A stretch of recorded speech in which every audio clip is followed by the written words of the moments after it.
Let me know when I'm live. Yes, sir. Ready, everybody? Chalo. Let's get ready. Come on.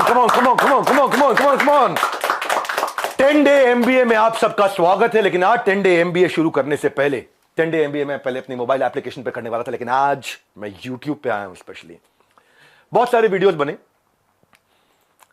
Sandeep ji, सबसे पहले आपको बहुत बहुत प्रणाम, मुस्कुराहट के साथ। आपका स्वागत है, क्योंकि मुझे पता है इस समय आप सबसे पहले देख रहे होगे, आपकी पूरी टीम देख रही होगी। तो सबसे पहले आपको बताता हूं, पहले आपसे पूछता हूं स्कैम का मीनिंग क्या होता है।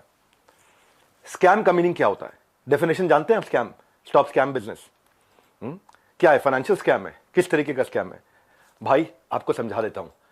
आपने मेरे फाइनेंशियल रिकॉर्ड जाके चेक किए, साथ में आपने देखा कंट्रोल चेक कौन कर रहा है।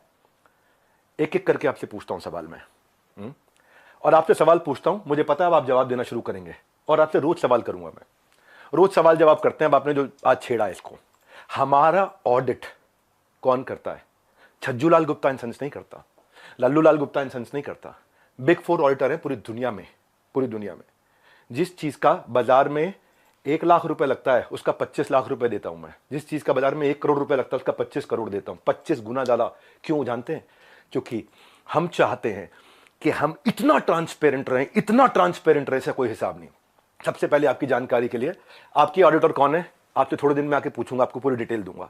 अभी तो जनता को, अभी आपसे किसी ने सवाल नहीं किए, हम सवाल करेंगे। पहला चीज, सबसे पहली चीज, आपको झूठ नहीं लिखना चाहिए था कि आपको किसी ने लीगल नोटिस भेजा या आप पे कोर्ट केस किया। 1 हफ्ते के अंदर कुछ ऐसा करने वाला हूं कि अपने आप आपको समझ में आएगा कि आपने क्या गलती किया। पहले दूसरी साइड पूछ लेते ना, दूसरी साइड बात तो कर लेते। स्कैम बोला आपने। अर्नस्ट एंड यंग हमारा ऑडिटर है। अर्नस्ट एंड यंग को आप ऑनबोर्ड करो, पहले देखते हैं आप ऑनबोर्ड भी कर पाते हो। 3 महीने का चेक करते हैं पहले वो, कि कौन सी कंपनी का वो ऑडिट करेंगे नहीं करेंगे। फाइनेंशियल कंट्रोल और स्टैट्यूटरी कंप्लायंस सारे के सारे आज अर्नस्ट एंड यंग कर रहा है हमारा। कितनी कंपनीज करती हैं, कितनी कंपनीज कराती हैं। बैलेंस शीट पे अगर कोई स्कैम हो तो वो स्पेशल नोट डाल देता है ऑडिटर। आपने तो जाकर के चेक किया था हमारी balance sheet, auditor special note डाल देता है। सारी की सारी रिपोर्ट्स अगर क्लीन ना हो ना, आपको मालूम है कितने हर साल हमारे को जीएसटी के सर्टिफिकेट का अवार्ड मिलता है? लेस देन 1% बिजनेस को ये अवार्ड मिलते हैं देश के अंदर। आपने स्कैम बोला, कैसे बोला स्कैम आपने? 3 बच्चों से आपने बात किया, उनकी भी डिटेल अभी देता हूं, एक एक करके सब करता हूं। लेकिन जब आपको लोग रिस्पेक्ट करते हैं भाई, बहुत रिस्पेक्ट करते हैं, और मैं भी करता हूं, आज भी करता हूं। आज तो खाली सवाल पूछ रहा हूं। अगर कोई रिस्पेक्ट कर रहा है तो आप उस रिस्पेक्ट का गलत फायदा उठा करके आज हमारे पूरे इकोसिस्टम के अगेंस्ट आपने किया। कितने लोग आज हमारे साथ में जुड़े हुए थे, उनका कितनों का नुकसान किया आपने। क्यों? थोड़ा मजा आया आपको? 2-2 लाख वीडियो चल रहे थे आपके बिजनेस कोचिंग वाले, बिजनेस मास्टरी वाले, चल नहीं रहे थे, तो आपने सोचा ये स्कैम कर दूं मैं। आपको पता है हमारा ड्यू डिलिजेंस कौन करता है? KPMG। आपका कौन करता है? मैं भी थोड़े दिन में बताऊंगा। एक एक करके सब चीजों को मैं बात करता हूं आपसे। आपको मैंने, किसी ने लीगल नोटिस नहीं भेजा था, खाली हमारे डायरेक्टर ने रिक्वेस्ट किया था कि 2 मिनट बात कर लें। मैंने आपकी टीम पर रिक्वेस्ट किया था कि 2 मिनट बात कर लें भाई, दूसरी साइड भी सुन लेना। आपने क्या नंबर्स ब्लॉक कर दिए? सारे नंबर्स ब्लॉक कर दिए। हाँ, सुनो भाई, आज रियल टाइम डैशबोर्ड ट्रांसपेरेंसी के हमारे सारे चैनल के हैं, जितने भी लोग हमारे साथ जुड़े हुए हैं, हजारों लोग, उनका पूरा पोर्टफोलियो का डैशबोर्ड, उनके सेल्स फनल के डैशबोर्ड, उनकी परफॉर्मेंस के डैशबोर्ड, उनके लीडर बोर्ड के डैशबोर्ड, उनके एफर्ट्स के डैशबोर्ड, उनकी एफिशिएंसी के डैशबोर्ड, सारे वन ऐप पे पब्लिकली अवेलेबल है। इतना ट्रांसपेरेंट है। क्या होता है स्कैम? कैसे आपने 1.5 घंटे के कंटेंट को 10 मिनट कर दिया और लीडिंग क्वेश्चंस पूछे वहां। दोस्त, आज सेल्स में हेल्प करने के लिए टीम को पर्सनल बॉट के सेल्स असिस्टेंट PSA बना के दिए हुए। आज प्रायोरिटी स्कोरिंग, लीड स्कोरिंग करा करके हम लोग देते हैं। इतना टेक्नोलॉजी पे काम किया, इतने लोग। मैं खाली कंटेंट बनाने पे और अपने प्रोडक्ट बनाने पे 200 करोड़ रुपए इन्वेस्ट किया। आपने बोला स्कैम है। आपको पहले पूछ लेना चाहिए था भाई। इतना सा कह रहा हूं आपसे, क्या दूसरी साइड नहीं पूछना चाहिए? आज किसी की लीड्स अगर जनरेट होती हैं और उसके डैशबोर्ड पे आती हैं, उसकी सिक्योरिटी के लिए हमने ROG डैशबोर्ड बनाया हुआ है, रेड, ऑरेंज, ग्रीन। पर आपने बोला कि जबरदस्ती बेच दिया जाता है, बेवकूफ बना दिया जाता है। आपको पता है हमारे एक डिपार्टमेंट है QoS, quality of sales. Quality of sales में क्या होता है? अगर किसी ने हमारा सामान खरीदा और ट्रांजैक्शन कर दिया, उसी टाइम हमारी टीम से उसको फोन जाता है, एक वीडियो कॉल, और वीडियो कॉल पे पूछा जाता है उससे, क्या सारी टर्म्स एंड कंडीशन समझ में आई आपको? क्या आपको मिस सेलिंग हुआ? अगर वो जरा सा भी बोल देता है मिस सेलिंग हुआ, ऑन द स्पॉट रिफंड होता है। हमारे यहां रिफंड के 2 प्रोसेस है। पहला प्रोसेस है कि क्वालिटी ऑफ सेल्स। हम ये चेक करते हैं कि हमारे किसी अफिलिएट ने गलत तरीके से तो नहीं मिस सेल कर दिया, गलत का कोई कमिटमेंट तो नहीं कर दिया, ओवर कमिटमेंट तो नहीं कर दिया। थोड़ा जानो भाई, दूसरी साइड भी जानो, यही तो आपको कह रहा हूं मैं। क्या दूसरी साइड नहीं जानना चाहिए? एक साइड से बोल दो और पूरा परसेप्शन चेंज कर दो बाजार में। क्यों? क्योंकि लोग आपको रिस्पेक्ट करते हैं। क्यों? क्योंकि लोग आपसे प्यार करते हैं। उस प्यार का गलत फायदा उठाओगे आप? हाँ, क्यों? क्योंकि आपके सब्सक्राइबर हो गए, आप कहते हो मैं सब कुछ फ्री में करता हूं, मैं नॉन प्रॉफिट हूं। आप नॉन प्रॉफिट नहीं हो, उसकी भी अभी थोड़ी देर में बात करता हूं मैं। बहुत सारे सवाल अब मेरे को आपसे हैं, बहुत सारे हैं। पहले एक समझते हैं क्वालिटी ऑफ सेल्स। आज कोई भी सेल्स हमारे यहाँ होती है ना, हमारी टीम उसको वीडियो कॉल करती है, वीडियो कॉल पे पूछती है, और वो वीडियो कॉल रिकॉर्ड होता है, उसको भेजा जाता है, उससे एक्सेप्टेंस लिया जाता है, और जब वो ओके करता है तब उसकी ट्रांजैक्शन कंप्लीट होती है। अगर उसने जरा सा भी बोला नहीं यार मुझे लग रहा है कि शायद मुझे मिससेल किया गया या मुझे ओवर कमिट किया गया, on the spot quality of sales customer service की टीम उसका पैसा रिफंड करती है ऑन द स्पॉट। जब आदमी बोल देता है मुझे सारी टर्म्स एंड कंडीशन समझ में आ गई वीडियो कॉल पे, सब कुछ समझ में आ गया, हाँ मैं ये लेना चाहता हूं, मैं ये प्रोग्राम अटेंड करना चाहता हूं, मैं अपने बिजनेस को बिल्ड करना चाहता हूं, इस तरह से करना चाहता हूं, डबल चेक करते हैं।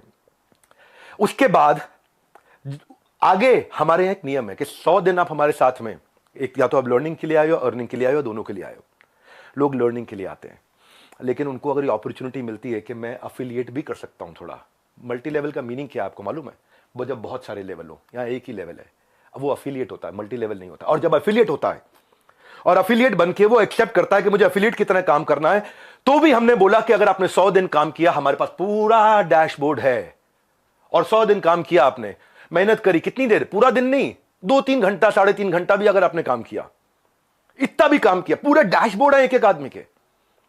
जाने मन, आपका ऑफिस, आपकी टीम, आपका कैमरा, आपके लोग, मैं अकेले आऊंगा, सवाल कर लो जितने मर्जी कर लो, क्यों नहीं बुलाया? मैं तो आज तक वेट कर रहा था, क्या बुला लोगे? दूसरी साइड सुननी चाहिए। एक साइड सुन के स्कैम कैसे कह सकते हो आप? आपसे आधी उम्र के थे बच्चे वो, आप डबल उम्र के हो, इतनी तो आपके अंदर मैच्योरिटी होनी चाहिए थी भाई। आपसे कोई सवाल करे कितना बुरा लगता है ना, आपको फट से कम्युनिटी पर डाल देते हो, कितना बुरा लगता है। पर कोई तो चाहिए जो आपसे भी सवाल कर सके। रिस्पेक्ट के साथ ही कर रहा हूं, कोई लड़ाई थोड़ी कर रहा हूं आपसे, बहुत प्यार से रिस्पेक्ट से कर रहा हूं कि आपका जगह, आपकी ऑफिस, आपका टीम, आपका कैमरा, मुझसे सवाल करो आप, मैं आके जवाब दूंगा। क्यों? क्यों लग रहा है आपको? क्योंकि आपको जाना था बिजनेस कोचिंग की इंडस्ट्री में, आपने बड़े बड़े अखबार की एड्स दिए। क्या सबको पता है ये बात कि आप 36 लाख रुपए लेते हैं 2 घंटे की कंसल्टिंग का? सबको पता नहीं है, अभी उसकी भी डिटेल बात करता हूं मैं। मनी बैक गारंटी में अनकंडीशनल रिफंड हो जाता है, और ऐसे कई लोग हैं जो बेचारे नहीं कमा पाए, जो नहीं कमा पाए, अनकंडीशनल रिफंड है, क्योंकि उन्होंने अपनी सारी टर्म्स एंड कंडीशन जो डे 1 पे एक्सेप्ट करी थी उनको पूरा किया था। फिर भी अगर किसी को कोई शिकायत होती है तो वो कस्टमर सर्विस से फोन करता है। कस्टमर सर्विस से फोन करता है तो हमारी कमिटमेंट है 24 घंटे के अंदर 98.2% सेटिस्फैक्शन रेट के साथ में इमीडिएटली केपीआईज मेजर कर रहे हैं हम लोग, केपीआईज मेजर कर रहे हैं 98.2% के साथ में। आओ हमारे ऑफिस में आपको डैशबोर्ड दिखाते हैं। हमारे यहाँ रूल क्या है? Turn around time. अगर किसी ने कोई कंप्लेन किया तो विद इन 24 आवर्स की कंप्लेन रिजॉल्व होनी चाहिए। हो सकता है उसमें भी 2% जिनकी रिजॉल्व नहीं हो रही हो, तो उनके लिए क्या है, उनकी कोई नई तरह की प्रॉब्लम हो सकती हो, और अगर नई तरह की प्रॉब्लम है तो एक और डिपार्टमेंट बना रखा है, ई क्यूब। आपने स्कैम बोला, मैं आपको आंसर देता हूं और आपसे पूछता हूं आपने दूसरी साइड क्यों नहीं पूछी? क्यों? आपको लोग इतना प्यार करते हैं, उस प्यार का कैसे भी फायदा उठा लोगे आप, कैसे भी, जिसको मर्जी जो मर्जी बोल दो।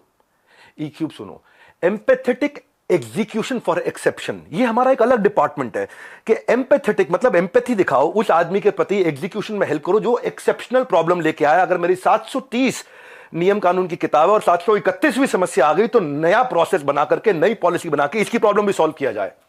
ये कस्टमर सर्विस के अलावा डिपार्टमेंट है। सैकड़ों लोग काम करते हैं भाई हमारे साथ में। कभी जिंदगी में तनख्वाह अगले महीने की 1 तारीख, 2 तारीख, 5 तारीख नहीं होती, 31 तारीख को तनख्वाह देते हैं। अगर 30 तारीख का महीना हो 30 तारीख को तनख्वाह देते हैं। अगर 30 तारीख को संडे हो तो 29 तारीख को तनख्वाह देते हैं। अगर 29 को 4th सैटरडे हो तो 28 तारीख को तनख्वाह देते हैं। अगर इस महीने में दिवाली है 23 तारीख को तो 22 तारीख को पूरे महीने की तनख्वाह देते हैं। आप स्कैम बोल रहे थे, दूसरी साइड तो पूछ लेते। जाने मन ये तो कह रहा हूं बस आपसे, इतना ही तो सवाल उठा रहा हूं कि आपकी जगह, आपका ऑफिस, आपकी टीम, सवाल कर लेना मुझसे। आपके लोग, मैं अकेला बैठूंगा, आप सवाल करना, मैं आपको उत्तर देता हूं। भाई आपसे रिक्वेस्ट है, कभी भी ऐसा काम मत करो जिससे इतने सारे लोगों की जीविका असुरक्षित हो जाए। इतने सारे लोगों की जीविका असुरक्षित हो जाए। भाई हमारे यहां एक सर्विस इंडेक्स होता है, आपको बताता हूं। सर्विस इंडेक्स में क्या होता है, जो मेरे ब्रांच ऑफिस है 4 लेवल होते हैं, आपको आज शेयर करता हूं। स्कैम का मीनिंग क्या है मैं समझाता हूं। स्कैम का मीनिंग होता है जब सब झूठ हो, चोरी हो। यहां क्या है, यहां सर्विस के लिए इतनी बड़ी टीम लगा रखी है हमने, इतनी बड़ी टीम लगा रखी है। अरे भाई कहीं भाग गया क्या, मैं यहीं खड़ा हूं। जिस चीज की आप शिकायत कर रहे हो ना, वो मैं मई में बंद कर चुका था, क्योंकि अगर थोड़े से भी लोगों का दिल दुखा है, मई जून में सब बंद कर दिया था। वो आज प्रोडक्ट पे काम कर रहे हैं। 10 डे एमबीए हमने आज से 25 दिन पहले, 30 दिन पहले लॉन्च किया कि हम फ्री में पूरे देश को एमबीए कराएंगे। अब आपको बताता हूं सर्विस इंडेक्स। अगर किसी को कोई तकलीफ है तो पहले वो ब्रांच लेवल पे रेज कर सकता है कंप्लेंट। अगर ब्रांच लेवल पे उसकी प्रॉब्लम सॉल्व नहीं हुई तो वो हेड ऑफिस लेवल पे, लेवल 2, वहां पे रेज कर सकता है उसी सर्विस इंडेक्स में। और ब्रांच को हम पकड़ते हैं कि भाई इसकी प्रॉब्लम क्यों नहीं सॉल्व करी। और यहां भी नहीं हुई तो तीसरा लेवल होता है ई क्यूब, जो मैंने आपको बताया। और वहां भी नहीं हुई तो मेरे तक पहुंच सकता है top management level 4। Level 1 2 3 4 4 levels हैं जहां पे कोई भी आदमी बोल सकता है। आज सैकड़ों हजारों लोगों ने हमारे साथ में अपने बिजनेसेस को टर्न अराउंड किया, और सैकड़ों हजारों एफिलिएट्स ने, उनको हमने हैप्पीनेस क्वेश्चन के लिए, उनको हम gold coins, bikes, cars, Dubai trip, Goa trip, उनको हम लोग, ताकि हम लोग अर्निंग लर्निंग के साथ एक्सपीरियंस क्रिएट करें। आज इतने सारे सेलिब्रिटीज से वो मिलते हैं आकर के। जाने मन स्कैम हो तो क्या 12 विश्व रिकॉर्ड बन जाते हैं? कंटेंट था। लेकिन जब किसी ने आपसे पूछा कि सर मुझे कोर्स पसंद नहीं आया, आपको पता है उसके बारे में, मैं उसके बारे में भी शेयर करता हूं।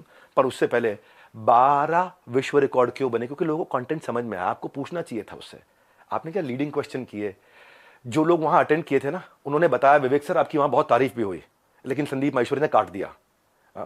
और अब अगर आप वीडियो अपलोड करोगे तो भी मुझे पता है आप काट के करोगे, क्योंकि वहां जो इतनी जितनी तारीफ हुई आपने उसकी बात नहीं करी, आपने केवल लीडिंग क्वेश्चन किए। और लीडिंग क्वेश्चन के साथ 10 मिनट में आपने अपना एजेंडा सेट कर दिया, क्योंकि आपका कोई वीडियो 2 लाख व्यू से ऊपर नहीं जा रहा था। बिजनेस मास्टरी का कोई वीडियो आपका 2 लाख व्यू से ऊपर नहीं जा रहा था, पर जैसे स्कैम डाला 50 लाख पे चला गया। भाई क्यों? क्यों? एक बार सवाल कर लेते, अगर आप इतने ऑनेस्ट थे तो सवाल कर लेते, क्यों पीछे पड़ गए आप? बिल्कुल इस तरीके से आप सुनो भाई, अगर किसी ने बोला सो कोर्स पसंद नहीं आया तो पूछते कि आपने कितना कोर्स अटेंड किया था। पूछा आपने? आप वहां पे बोला सेल्स सिखा रहे थे, क्यों? सेल्स सीखनी नहीं चाहिए क्या? सेल्स सिखानी चाहिए।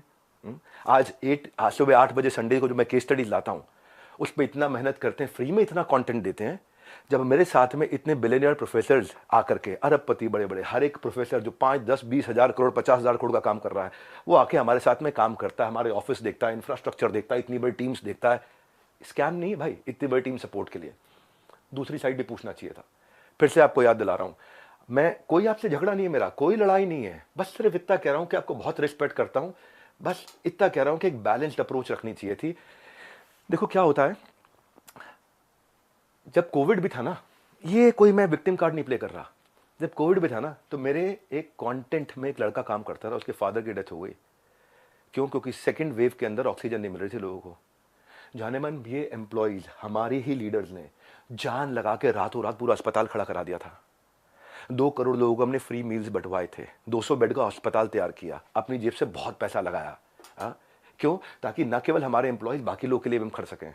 जब हम आज अपनी टीम्स को ट्रेनिंग देते हैं ना, आज ज्वाइन करते न्यू हायर इंडक्शन ट्रेनिंग होती है, आज रोज लाइव रिटिमिस ritual of 30 minute solitude, 10,000 IBC रोज लाइव आके अटेंड करते हैं, रोज, every day except for Sunday, हर वीकडे पे।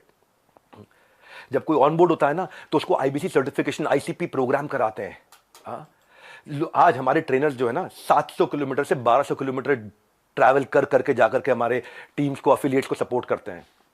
और फिर भी अगर हमें लगता है कि कोई टीम मेंबर आज इनएक्टिव हो गया, तो उसके लिए हम एक नया कैंपेन चलाते हैं, घर वापसी, ताकि हम उसकी मदद कर सकें, उसके लिए खड़े। उसमें इतना बता रहा हूं कि जब स्कैम होता है ना, तो आदमी दिखता नहीं है, कहीं दिखाई नहीं पड़ता। यहां तो हम मजबूती से खड़े हुए हैं, अभी थोड़े दिनों में फिर दिखाई पड़ेंगे।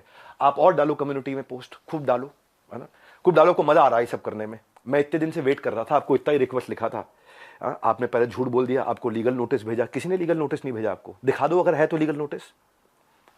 अभी 1 हफ्ते में मैं क्या करूंगा वो अभी नहीं बताऊंगा, वो अभी आप सोचना, अभी खाली आप सोचो मैं क्या करूंगा, क्या क्या करने वाला हूं। भाई साहब ईमानदार हूं, इसलिए आके आज जवाब दे रहा हूं आपको।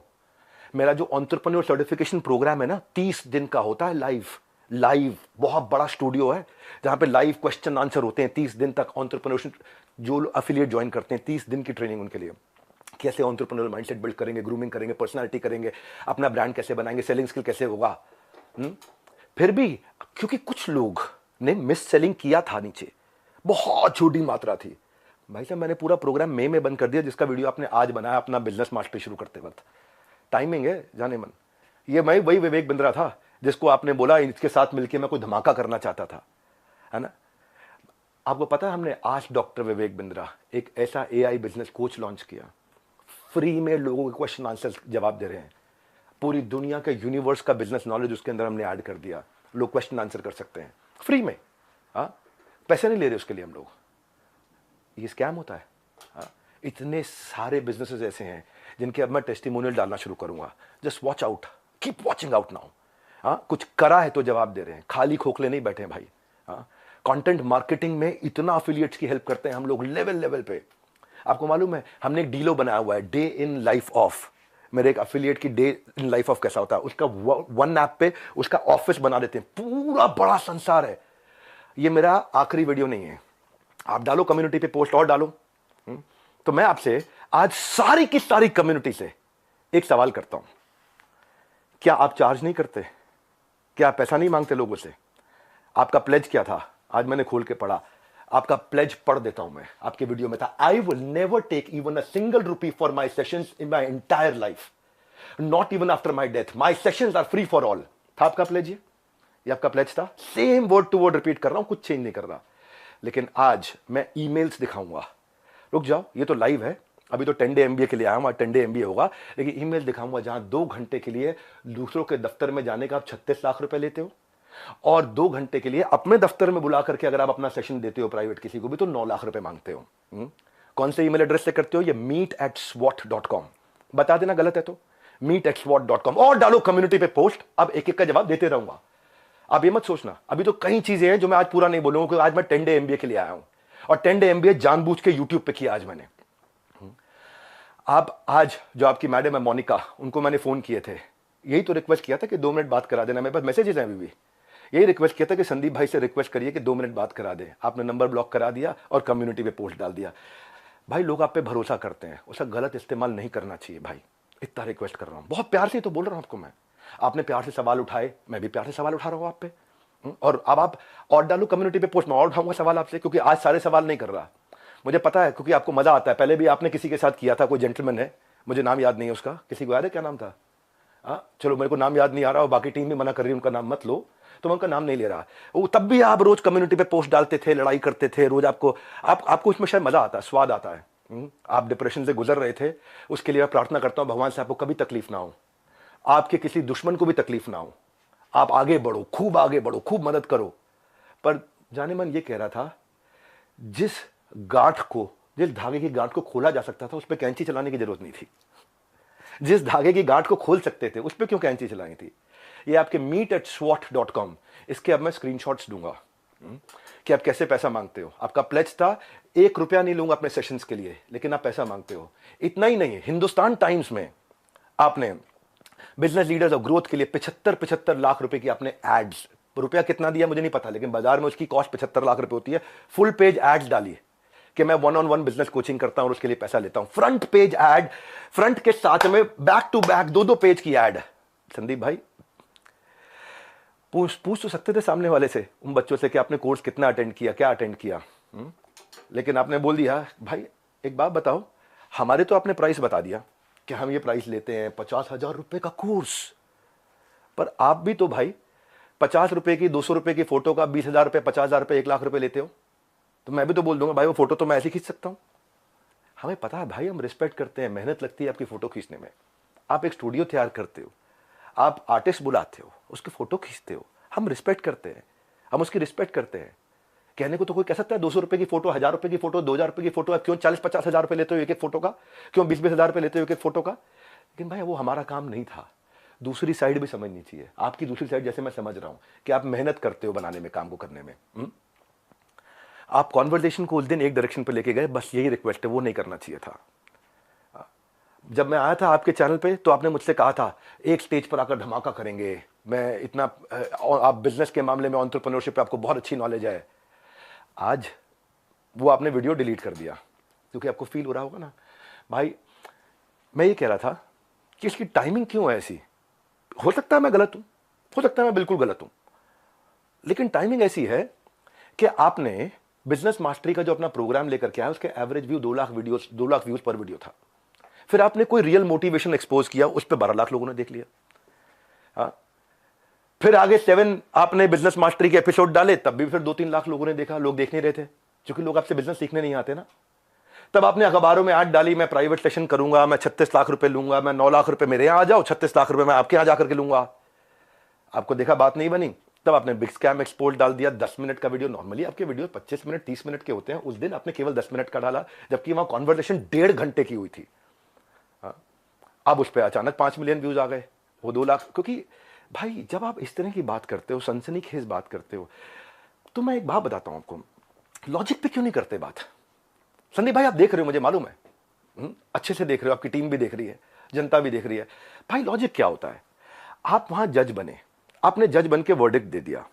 भाई मैंने तो आपसे इतना कहा था कि मेरी दूसरी साइड भी सुन लेना, है ना।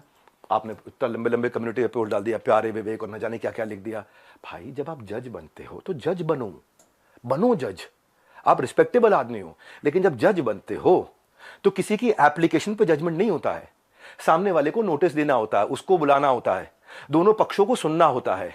हाँ, एविडेंस लिए जाते हैं, एग्जामिनेशन, उसके बाद क्रॉस एग्जामिनेशन, उसके बाद क्या होता है, क्रॉस क्वेश्चनिंग होती है, उसके बाद क्या होता है, फाइनल आर्ग्यूमेंट्स होते हैं, आर्ग्यूमेंट, फाइनल आर्ग्यूमेंट। उसके बाद जज अपनी जजमेंट को रिजर्व करता है, इंटेलिजेंस लगा के अपनी जजमेंट देता है। आपने 10 मिनट में जजमेंट दे दिया, स्टॉप स्कैम बिजनेस, और मेरे बारे में लिखना शुरू कर दिया, गंजे को कंगी 10 रुपए 100 रुपए, क्या क्या लिख दिया आपने। मैं भी तो बोल सकता हूं ना आपके बारे में, यही कह रहा था भाई। आप इतना ही रिक्वेस्ट किया था कि मुझे बुला लो, आपका ऑफिस, आपकी जगह, आपके लोग, फिर क्यों नहीं बुलाया। आज तक वेट ही कर रहा था मैं, बैकग्राउंड को जानने की आपने कोशिश नहीं करी उनके बारे में। सेकंड पार्ट आपने सुना, एक बार पूछ तो लेते, एक बारी बात तो करते। मैं आपसे ये कह रहा था कि जिस कॉस्ट पे आज मैं कोर्सेज दे रहा हूं ना, उस पर बहुत इन्वेस्ट किया है, बहुत बड़ा सर्विस सपोर्ट बनाया है। आज आपको पता है, एक एनिमेशन में एक आदमी, एक मैन पावर 8 घंटे की दिनचर्या में 8 सेकंड का एनिमेशन कर पाता। खाली इतना हम इन्वेस्ट करते हैं ताकि लोगों का एंगेजमेंट रेट बना रहे, एवरेज व्यू ड्यूरेशन बना रहे। आज संदीप जी आपने बोला 2,000-5,000 रुपए के कोर्स मिल जाते हैं बाहर। मैं भी तो बोल रहा हूं कि 20,000-50,000 रुपए क्यों लेते हो फोटो का आप। मैं ये कह रहा हूं आपसे कि आपका कैमरा था, आपकी टीम थी, आपके लोग थे, मैं तो अकेला आना था। देखो एक बात है, अगले अगर आप कम्युनिटी पोस्ट डालो, मैं अब आपके आरओसी जिसकी आपने बात करी ना, बैलेंस शीट की, आपकी जो बैलेंस शीट है ना संदीप जी, वो कंप्लीट नहीं है, अनसाइंड है। एज पर कंपनीज एक्ट आपने अनसाइंड बैलेंस शीट सबमिट करी हुई है। मेरे को अगर आपको ये सब फैलाना है ना, मैं बताऊंगा आपको स्कैम क्या है, मैं आपको बताऊंगा आराम से एक एक करके। अभी तो आज 10 डे MBA के लिए आया था, और ठोक करके सीना बोलता हूं, मैं कहां खड़ा हूं, स्कैम करके भाग नहीं रहा। हजारों वीडियोस बन गए, कोई घबराहट नहीं है हमारे को, सबके सामने जवाब दे सकते हैं। बस मैं ये वेट कर रहा था, शायद आप फोन करके बोल देते, आओ विवेक भाई खुले में चर्चा करते हैं, आराम से सबके सामने चर्चा करते हैं, ओपन में चर्चा करते हैं। क्या हुआ, कम्युनिटी डालनी है प्राइवेटली आपको खाली। आपको पता है मनी बैक गारंटी मिल रही, टॉक टाइम, कंटेंट मार्केटिंग, हम क्या क्या क्या क्या क्या क्या सपोर्ट देते हैं, उसके एफिशिएंसी स्कोर, इफेक्टिवनेस के स्कोर। देखो भाई इतना आपसे कहना चाहता हूं कि जिस मॉडल पे आपने बात करी ना, उस मॉडल में हम बहुत करेक्शंस ला चुके हैं। हम भी मानते हैं आदमी से गलती हो सकती है, मैं भी हाथ जोड़ के माफी मांग लेता हूं अगर हमसे कोई गलती हुई तो। और जहां जहां गलती हुई है रोज हाथ जोड़ के माफी मांगने को तैयार हूं, पर हम बिलीव करते हैं गलती दोहरानी नहीं चाहिए। गलती करने में दिक्कत नहीं है, मुझसे भी हो सकती है, मैं कोई भगवान थोड़ी हूं, लेकिन गलती दोहरानी नहीं चाहिए। हमने उसी के लिए 10 डे MBA आज से 1 महीना पहले लॉन्च किया था, अनाउंस किया था, जो कि आज से शुरू कर रहा हूं। आज जानबूझ के YouTube पे आके किया, मेरी ऐप पे नहीं किया। आज जो मेरे सिस्टम पे इस समय अटैक हुआ, साइबर अटैक, ये साइबर अटैक बहुत बड़ा अटैक हुआ, हमारी वेबसाइट को हिलाया जा रहा है, ठीक है, हम उसकी भी कंप्लेंट्स कर चुके हैं। और बाई चांस जाने मन अगर उसके पीछे कहीं आप मिले, आप निकले, तो आप कम्युनिटी पे पोस्ट डालते रहना। अभी तो हमें पता नहीं है, इसलिए हम बोल नहीं रहे, हमारी आदत नहीं है ऐसी कि हम वर्डिक्ट दे दे। मैंने बताया ना, जज बनने में जज की जिम्मेदारी होती है, जज की एक जिम्मेदारी होती है। वो जज आपको भी इतना ही तो रिक्वेस्ट कर रहे हैं, जिम्मेदारी लेनी चाहिए थी आपको। बहरहाल आगे की बात है, 18 दिसंबर मैंने बोला था शाम 7:30 बजे पहली क्लास होगी। आज जिसने रजिस्टर किया और जिसने रजिस्टर नहीं किया उनके लिए आज और कल तो मैं ओपन क्लास कर रहा हूं, यहाँ पे सबके लिए 10 डे MBA। कल की जरूर अटेंड करना, क्योंकि कल तो बहुत सारी केस स्टडीज देने वाला हूं 10 डे MBA में। मैं तीसरी और चौथी क्लास 25 और 26 तारीख को दूंगा, और उसके बाद सबकी डेट्स अनाउंस करते जाऊंगा, वो मेरी प्राइवेट ऐप पे होंगी। लेकिन आज सबके सामने आकर के बताना मेरे लिए जरूरी था। ये इसमें मैं आपको जवाब देने वाले सेक्शन रोक के रखूंगा और आगे 10 डे एमबीए में जो अमेजिंग कंटेंट आने वाला है वो सारा बाद में मैं प्राइवेट कर दूंगा। मैनुअल साथ में हमने दिया है और मैनुअल के लिए हमने साथ में लिंक दिया है, आपको नीचे लिंक दिया है। मैनुअल पेज वाइज पेज, बहुत अमेजिंग मैनुअल। संदीप भाई आप भी डाउनलोड करना, आप भी 10 डे एमबीए जरूर अटेंड करना, बहुत फायदा होगा, बहुत वैल्यू क्रिएट किया है। और इसके बाद भी अगर अभी भी कुछ लोग हैं जिनको लगता है उन्होंने 100 दिन हमारे साथ काम किया लेकिन उनको ग्रोथ नहीं हुआ, सक्सेस नहीं मिला, या लर्निंग के लिए ज्वाइन किया, कोर्सेज को देखा, अटेंड किया और बोला, असेसमेंट दिया और बोला पसंद नहीं आया, उनके लिए मैं ceo@badabusiness.com और care@badabusiness.com ईमेल एड्रेस दे रहा हूं।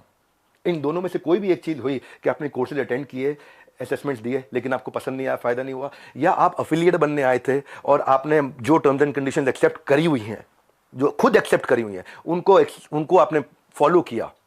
भाई अगर कोई बच्चा स्कूल में ही नहीं आ रहा है, क्लास में ही नहीं आ रहा और बोले मेरी नौकरी लगवा दो 1 करोड़ के पैकेज की, तो भाई देखो ऐसी तो कोई मेरे पास ऐसा फॉर्मूला है नहीं, वो तो साफ बात है, ऐसा कोई फॉर्मूला नहीं है।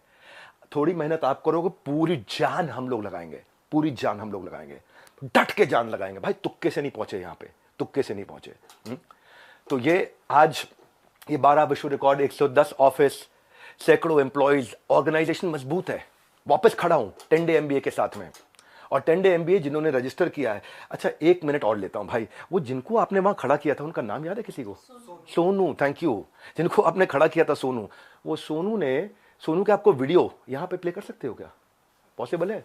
सोनू जिस दिन पहले हमारे एंटरप्रेन्योर लॉन्च पैड में ईएलपी इवेंट में आए थे, प्ले हो गया क्या? हे गाइस, नमस्कार, सत श्री अकाल, मैं Sonu Kumar, business consultant doctor Virendra sir की टीम से, and now I become the बड़ा बिजनेस फ्रेंचाइजी। और मैं आप इसलिए बिलियनियर्स ब्लूप्रिंट प्रोग्राम ज्वाइन कर रहा था क्योंकि ना जो मैं पढ़ाई कर रहा था ना, तो मेरे को उसमें इंटरेस्ट नहीं आ रहा था, उसमें ना मेरे को प्रैक्टिकल नहीं दिख रहा था। जो मैं पढ़ाई कर रहा था, मैं सीए कर रहा हूँ, मेरे को जो मैं पढ़ाई कर रहा था उसमें मेरे को लिटरली इंटरेस्ट नहीं आ रहा था कि मतलब जो मैं पढ़ाई कर रहा हूँ उसमें प्रैक्टिकल चीज़ दिख नहीं रही थी। तो मैंने ना बिलियनर्स ब्लूप्रिंट प्रोग्राम की लॉन्चिंग जब देखी तो उसमें मैंने देखा कि जो लोग सिखा रहे हैं वो बिलियनर्स लोग हैं, मतलब प्रोफेसर जो बिलियनर्स प्रोफेसर हैं। और तो मैंने जब वो वीडियो देखी तो मेरे को क्लियर हो गया, हाँ मेरे को यही तो सीखना था मेरे को। मैंने वो जब देखा, हाँ यही मेरे को यही सीखना था, मेरे को क्लियर हो गया वो देखने के बाद। फिर बात आई यहाँ पैसे की दिक्कत, ये दिक्कत वो दिक्कत। आप देखो नॉर्मल फैमिली, जैसे मैं बताऊँ पर्सनली, तो मेरा हम जो है एक लोअर मिडिल क्लास फैमिली, जैसे आप देख सकते हो मेरा ये वर्क स्टेशन है, जैसे मैं गीता पढ़ता हूँ ये सब चीज़ें, और ये मेरी मतलब ये कमरा जहाँ पर मैंने बैठ के पढ़ाई करी है, और ये एक चेयर है जिस पर मैंने बैठ के अपना पढ़ाई वगैरह करा है। ये सब ये दुकान वगैरह इसमें बैठ के मैंने पढ़ाई करी है, आप देख सकते हैं, ये दुकान वगैरह ये, और ये गीता वगैरह इसमें पढ़ता हूँ, ये पढ़ लेता हूँ मैं कभी जब टाइम मिलता है, और ये सब चीज़ें हैं। तो मतलब मेरी ऐसी मतलब जर्नी ऐसी रही 30 दिन की जर्नी, मतलब जहाँ पर बैठने ट्रेनिंग ली है। तो और विद इन 4 डेज मतलब 3 दिन की ट्रेनिंग होने के बाद ही 4 डेज़ के अंदर मेरी फर्स्ट सेल भी हो गई। जो लोग कहते हैं कि मतलब कैसे मतलब पैसा कि आएगा नहीं आएगा, ये आएगा वो नहीं आएगा, उसकी बता रहा हूँ मैं, within 4 days first sale हो गई मेरी, देख सकते हो आप। और मैं अब टीम से क्वालिफाइड हूँ, टीम से मतलब द मिलियनेयर्स क्लब, जहाँ जिसमें देश के धुरंधर आएंगे 3 तारीख को। आ गया, स्विच हो गया। ये लाइव में करना थोड़ा मुश्किल होता है, क्या मैं दिखाई पड़ रहा हूँ सबको? लाइव में करना मुश्किल होता है, स्विच करके वीडियो दिखाया। संदीप जी ये वही आदमी है जो आपके यहाँ आया था, पर आपने क्या किया, दूसरी साइड नहीं पूछी।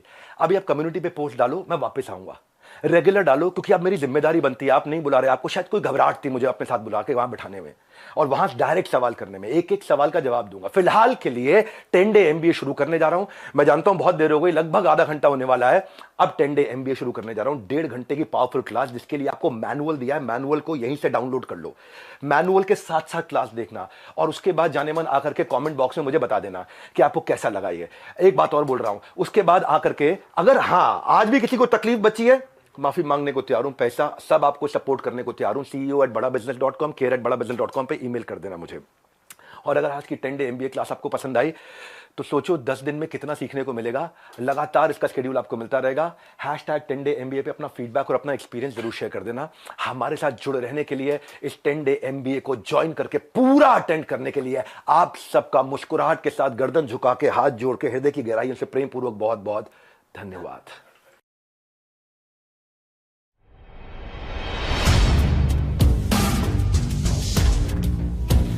पहला दिन 10 डे एमबीए, 10 दिन के अंदर एमबीए कंप्लीट करने जा रहे हैं।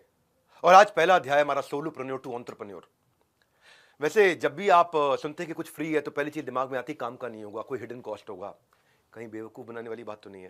लेकिन आज मुफ्त के नाम पे आपको ट्रैश नहीं, बहुत बड़ा ट्रेजर देने वाला हूं। नमस्कार, विवेक बिंद्रा बोल रहा हूं, फाउंडर एंड सीईओ बड़ा बिजनेस.com। ऐसे में मोटिवेशनल स्पीकर हूं, लोगों को प्रेरित करता हूं, लेकिन आज खुद प्रेरित हो रहा हूं। आप लोगों की प्रेजेंस, एनर्जी, हजारों हजारों लोग इकट्ठे हो गए हैं, तो आपके ट्रस्ट को इंटरेस्ट के साथ लौटाऊंगा इस 1.5 घंटे में, क्योंकि आज वो करने आया हूं जो ना किसी ने सोचा है, ना यहां तक कोई पहुंचा है। 10 डे एमबीए, और 10 डे एमबीए में 10 रुपए भी नहीं ले रहा मैं आपसे। इतनी लर्निंग दूंगा जो टॉप 10 मैनेजमेंट इंस्टीट्यूट भी कंबाइंड नहीं दे पाएंगे। मैं क्या करने वाला हूं इन 10 दिनों में, फटाफट समझ लीजिए। आज का दिन होगा how to start a startup, solopreneur की अकेले आदमी की जर्नी कैसे होती है। कल होगा मार्केट रिसर्च और प्रोडक्ट डेवलपमेंट। जब आप शुरू करने जा रहे हैं, धंधा बाजार में उतर रहे हैं, तो दूसरे दिन सीखेंगे पहले दिन अपने आप को तैयार कैसे करेंगे, मुझे क्या क्या करना है। तो पहले दिन मैं आगे पूरी जर्नी समझाऊंगा, आपकी 1000 दिन की जर्नी कैसी होगी। पर कल आपको मार्केट रिसर्च कैसे करोगे, एग्जैक्ट कस्टमर कौन है आपका, उसको कैसे समझोगे, प्रोडक्ट उसके लिए कैसे बनाओगे। तीसरे दिन अब इसको किस स्ट्रैटेजी के साथ लेके जाऊंगा, यह डे 3 आपका। डे 4 आएगा उसके बाद। अब स्ट्रैटेजी के साथ जब बाजार में उतर रहे हो तो उसको मार्केट कैसे करोगे, उसकी पोजिशनिंग क्या होगी, उसकी मार्केटिंग क्या होगी, उसकी प्राइसिंग क्या होगी। फिर आएगा डे 5। डे 5 में जब आप बाजार में उतरने वाले हो, सेल्स करने वाले हो, उससे पहले अपनी पर्सनालिटी और कम्युनिकेशन स्किल को कैसे ठीक करेंगे। पर्सनालिटी और कम्युनिकेशन को ठीक किया, यानी कि अब आप सेल्स के लिए तैयार हो गए, तो छठे दिन पूरा आपको सेल्स सिखाएंगे, सेल्स की सारी स्ट्रैटेजी देंगे। अब आप सेल्स करने उतर गए, पैसा आने लग गया, धंधा बढ़ने लग गया, तो आएगा 7वां दिन।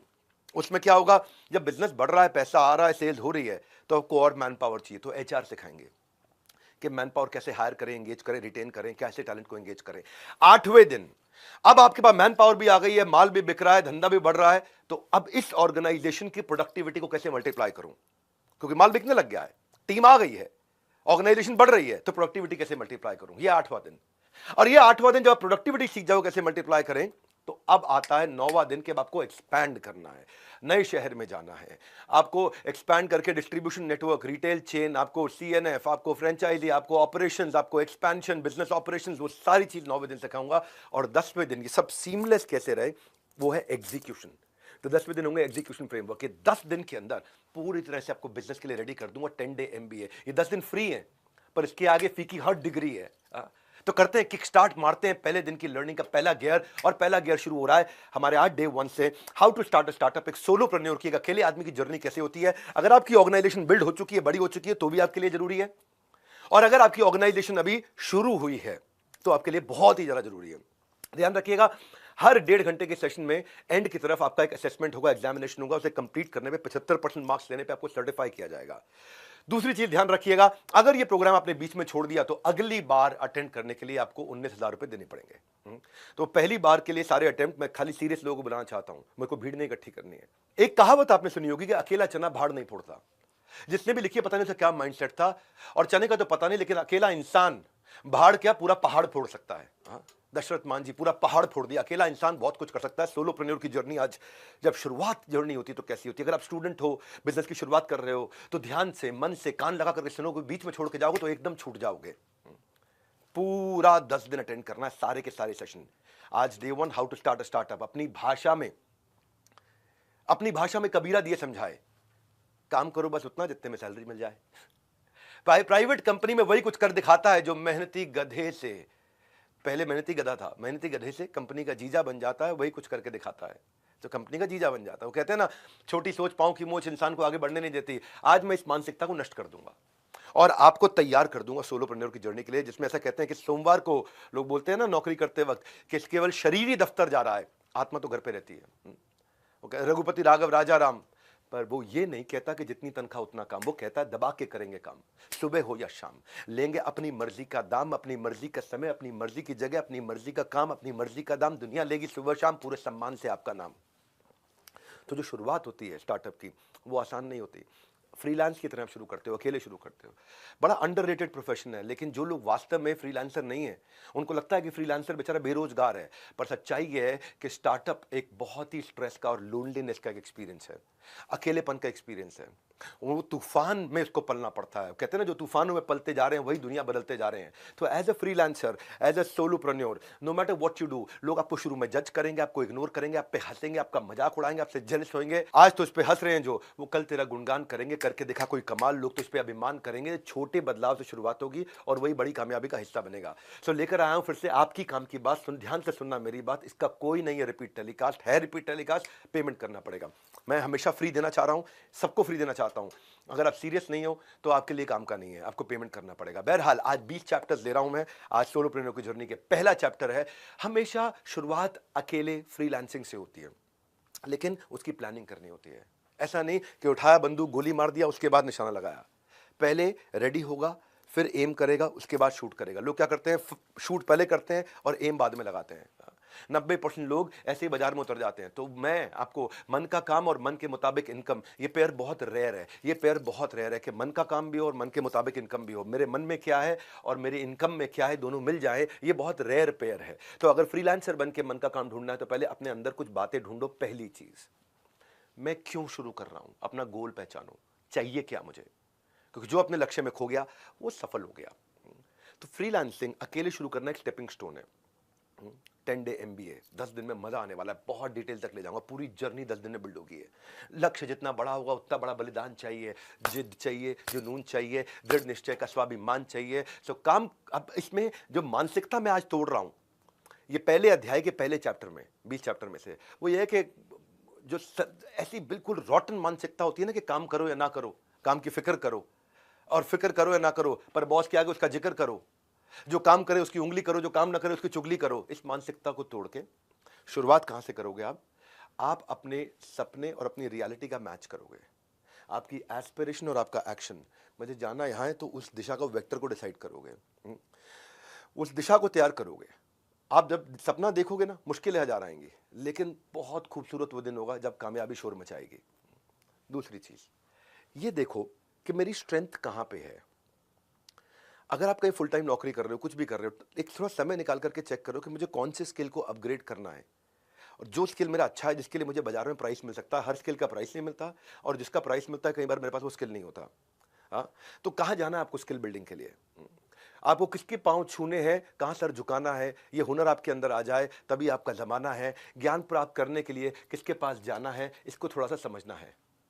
जब आप बाजार में उतरोगे तो शुरुआत में जब आप करते हो, आपके पास टाइम लिमिटेड है, टीम नहीं है आपके पास, टेक्नोलॉजी नहीं है आपके पास, ट्रेनिंग नहीं है आपके पास।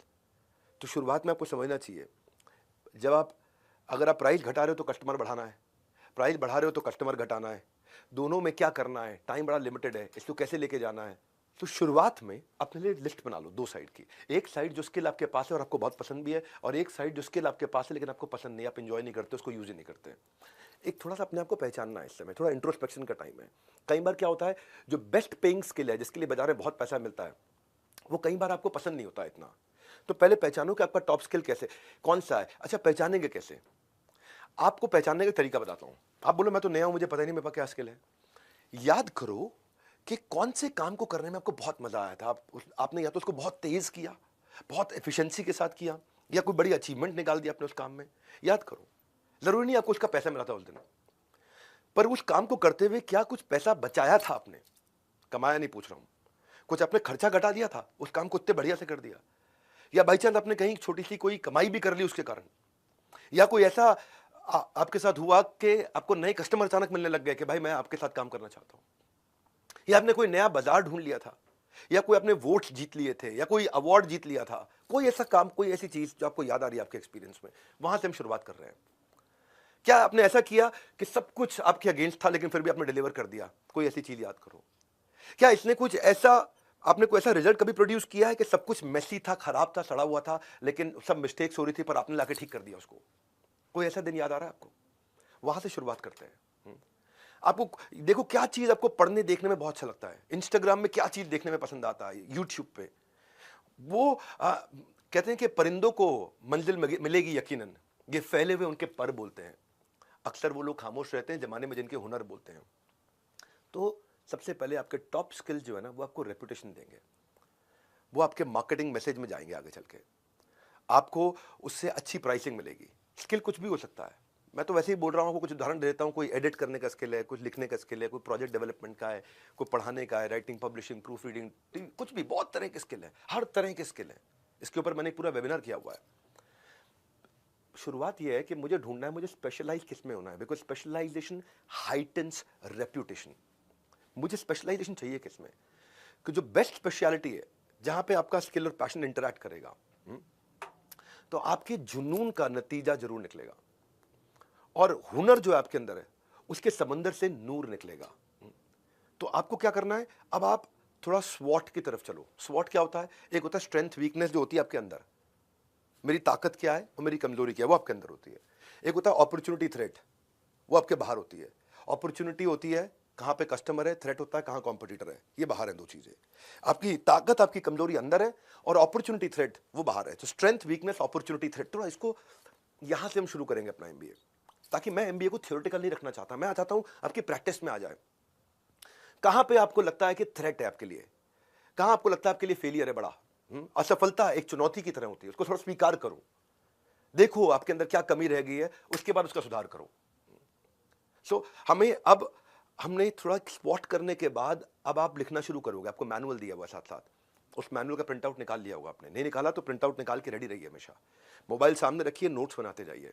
अब आपको देखना है कि मुझे इंप्रूव किसको करना है, क्योंकि ब्यूटी क्या है, इंटरनेट पे आपको आज बहुत कुछ मिल रहा है सीखने के लिए।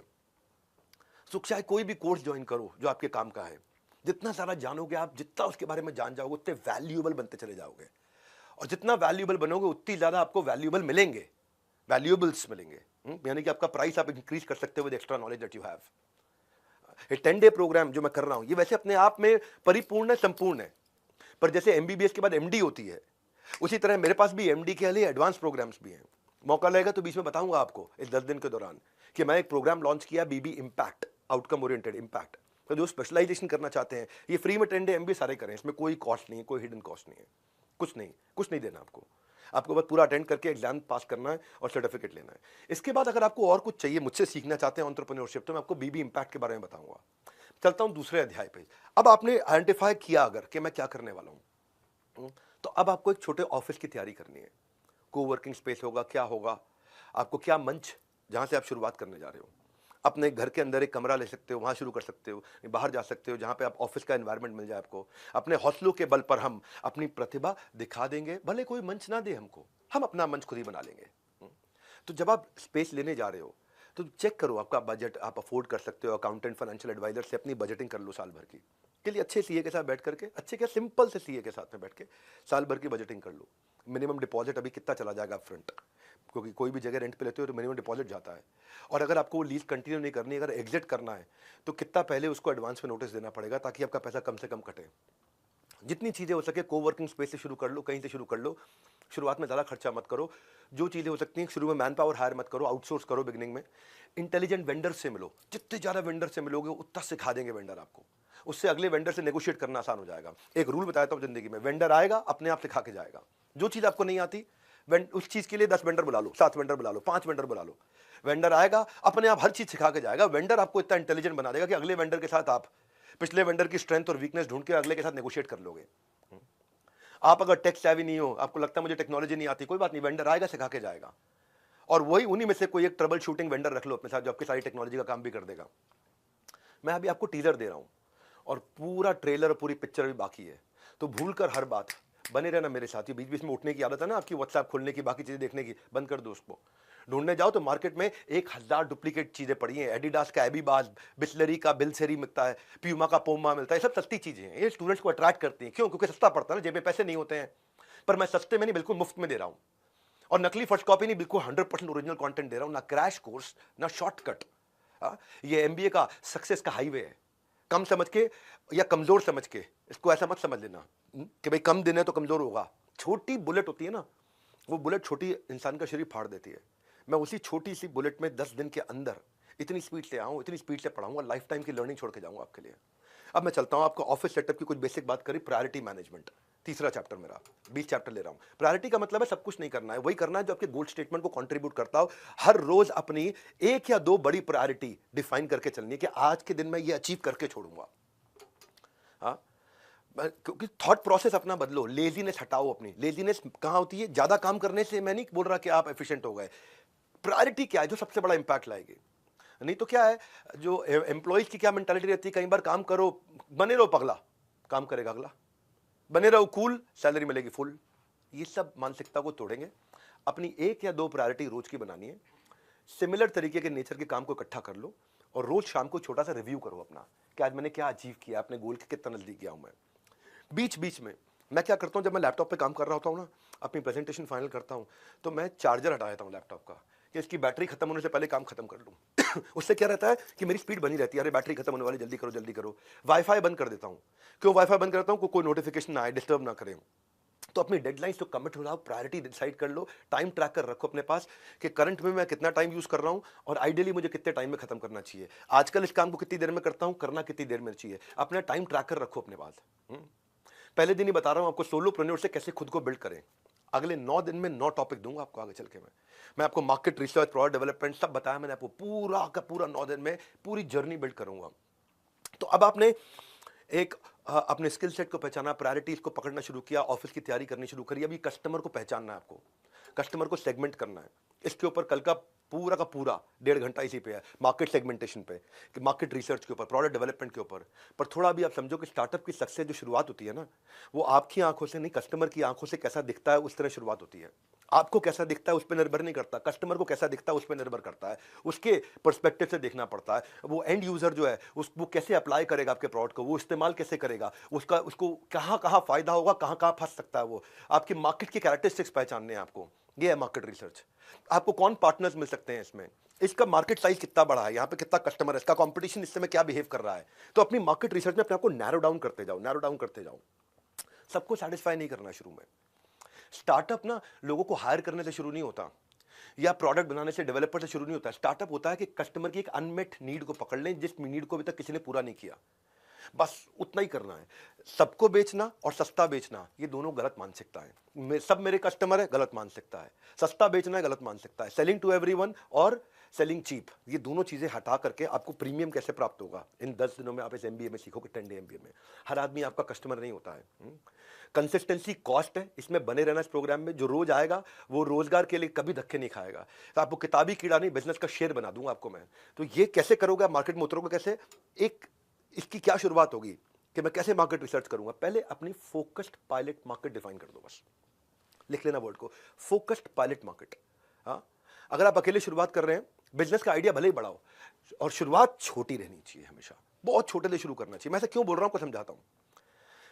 स्ट्रैटेजी होनी चाहिए कि मैं छोटी मार्केट को पूरा जीत लूं, डोमिनेट कर लूं बड़ी मार्केट में घुसने से पहले, क्योंकि वहां पे छोटी मार्केट में जो गलती करोगे, गलतियां भी छोटी रहेंगी। जब पूरे देश में पहुंच जाओगे तो गलतियां पूरे देश में फैल जाती हैं आपकी। तो अपनी मार्केट को नैरो डाउन करते जाओ और इनिशियल प्रॉफिट्स बना लो, क्योंकि आप जितनी बड़ी मार्केट में उतरोगे उतने ज्यादा खर्चे करके आ जाओगे।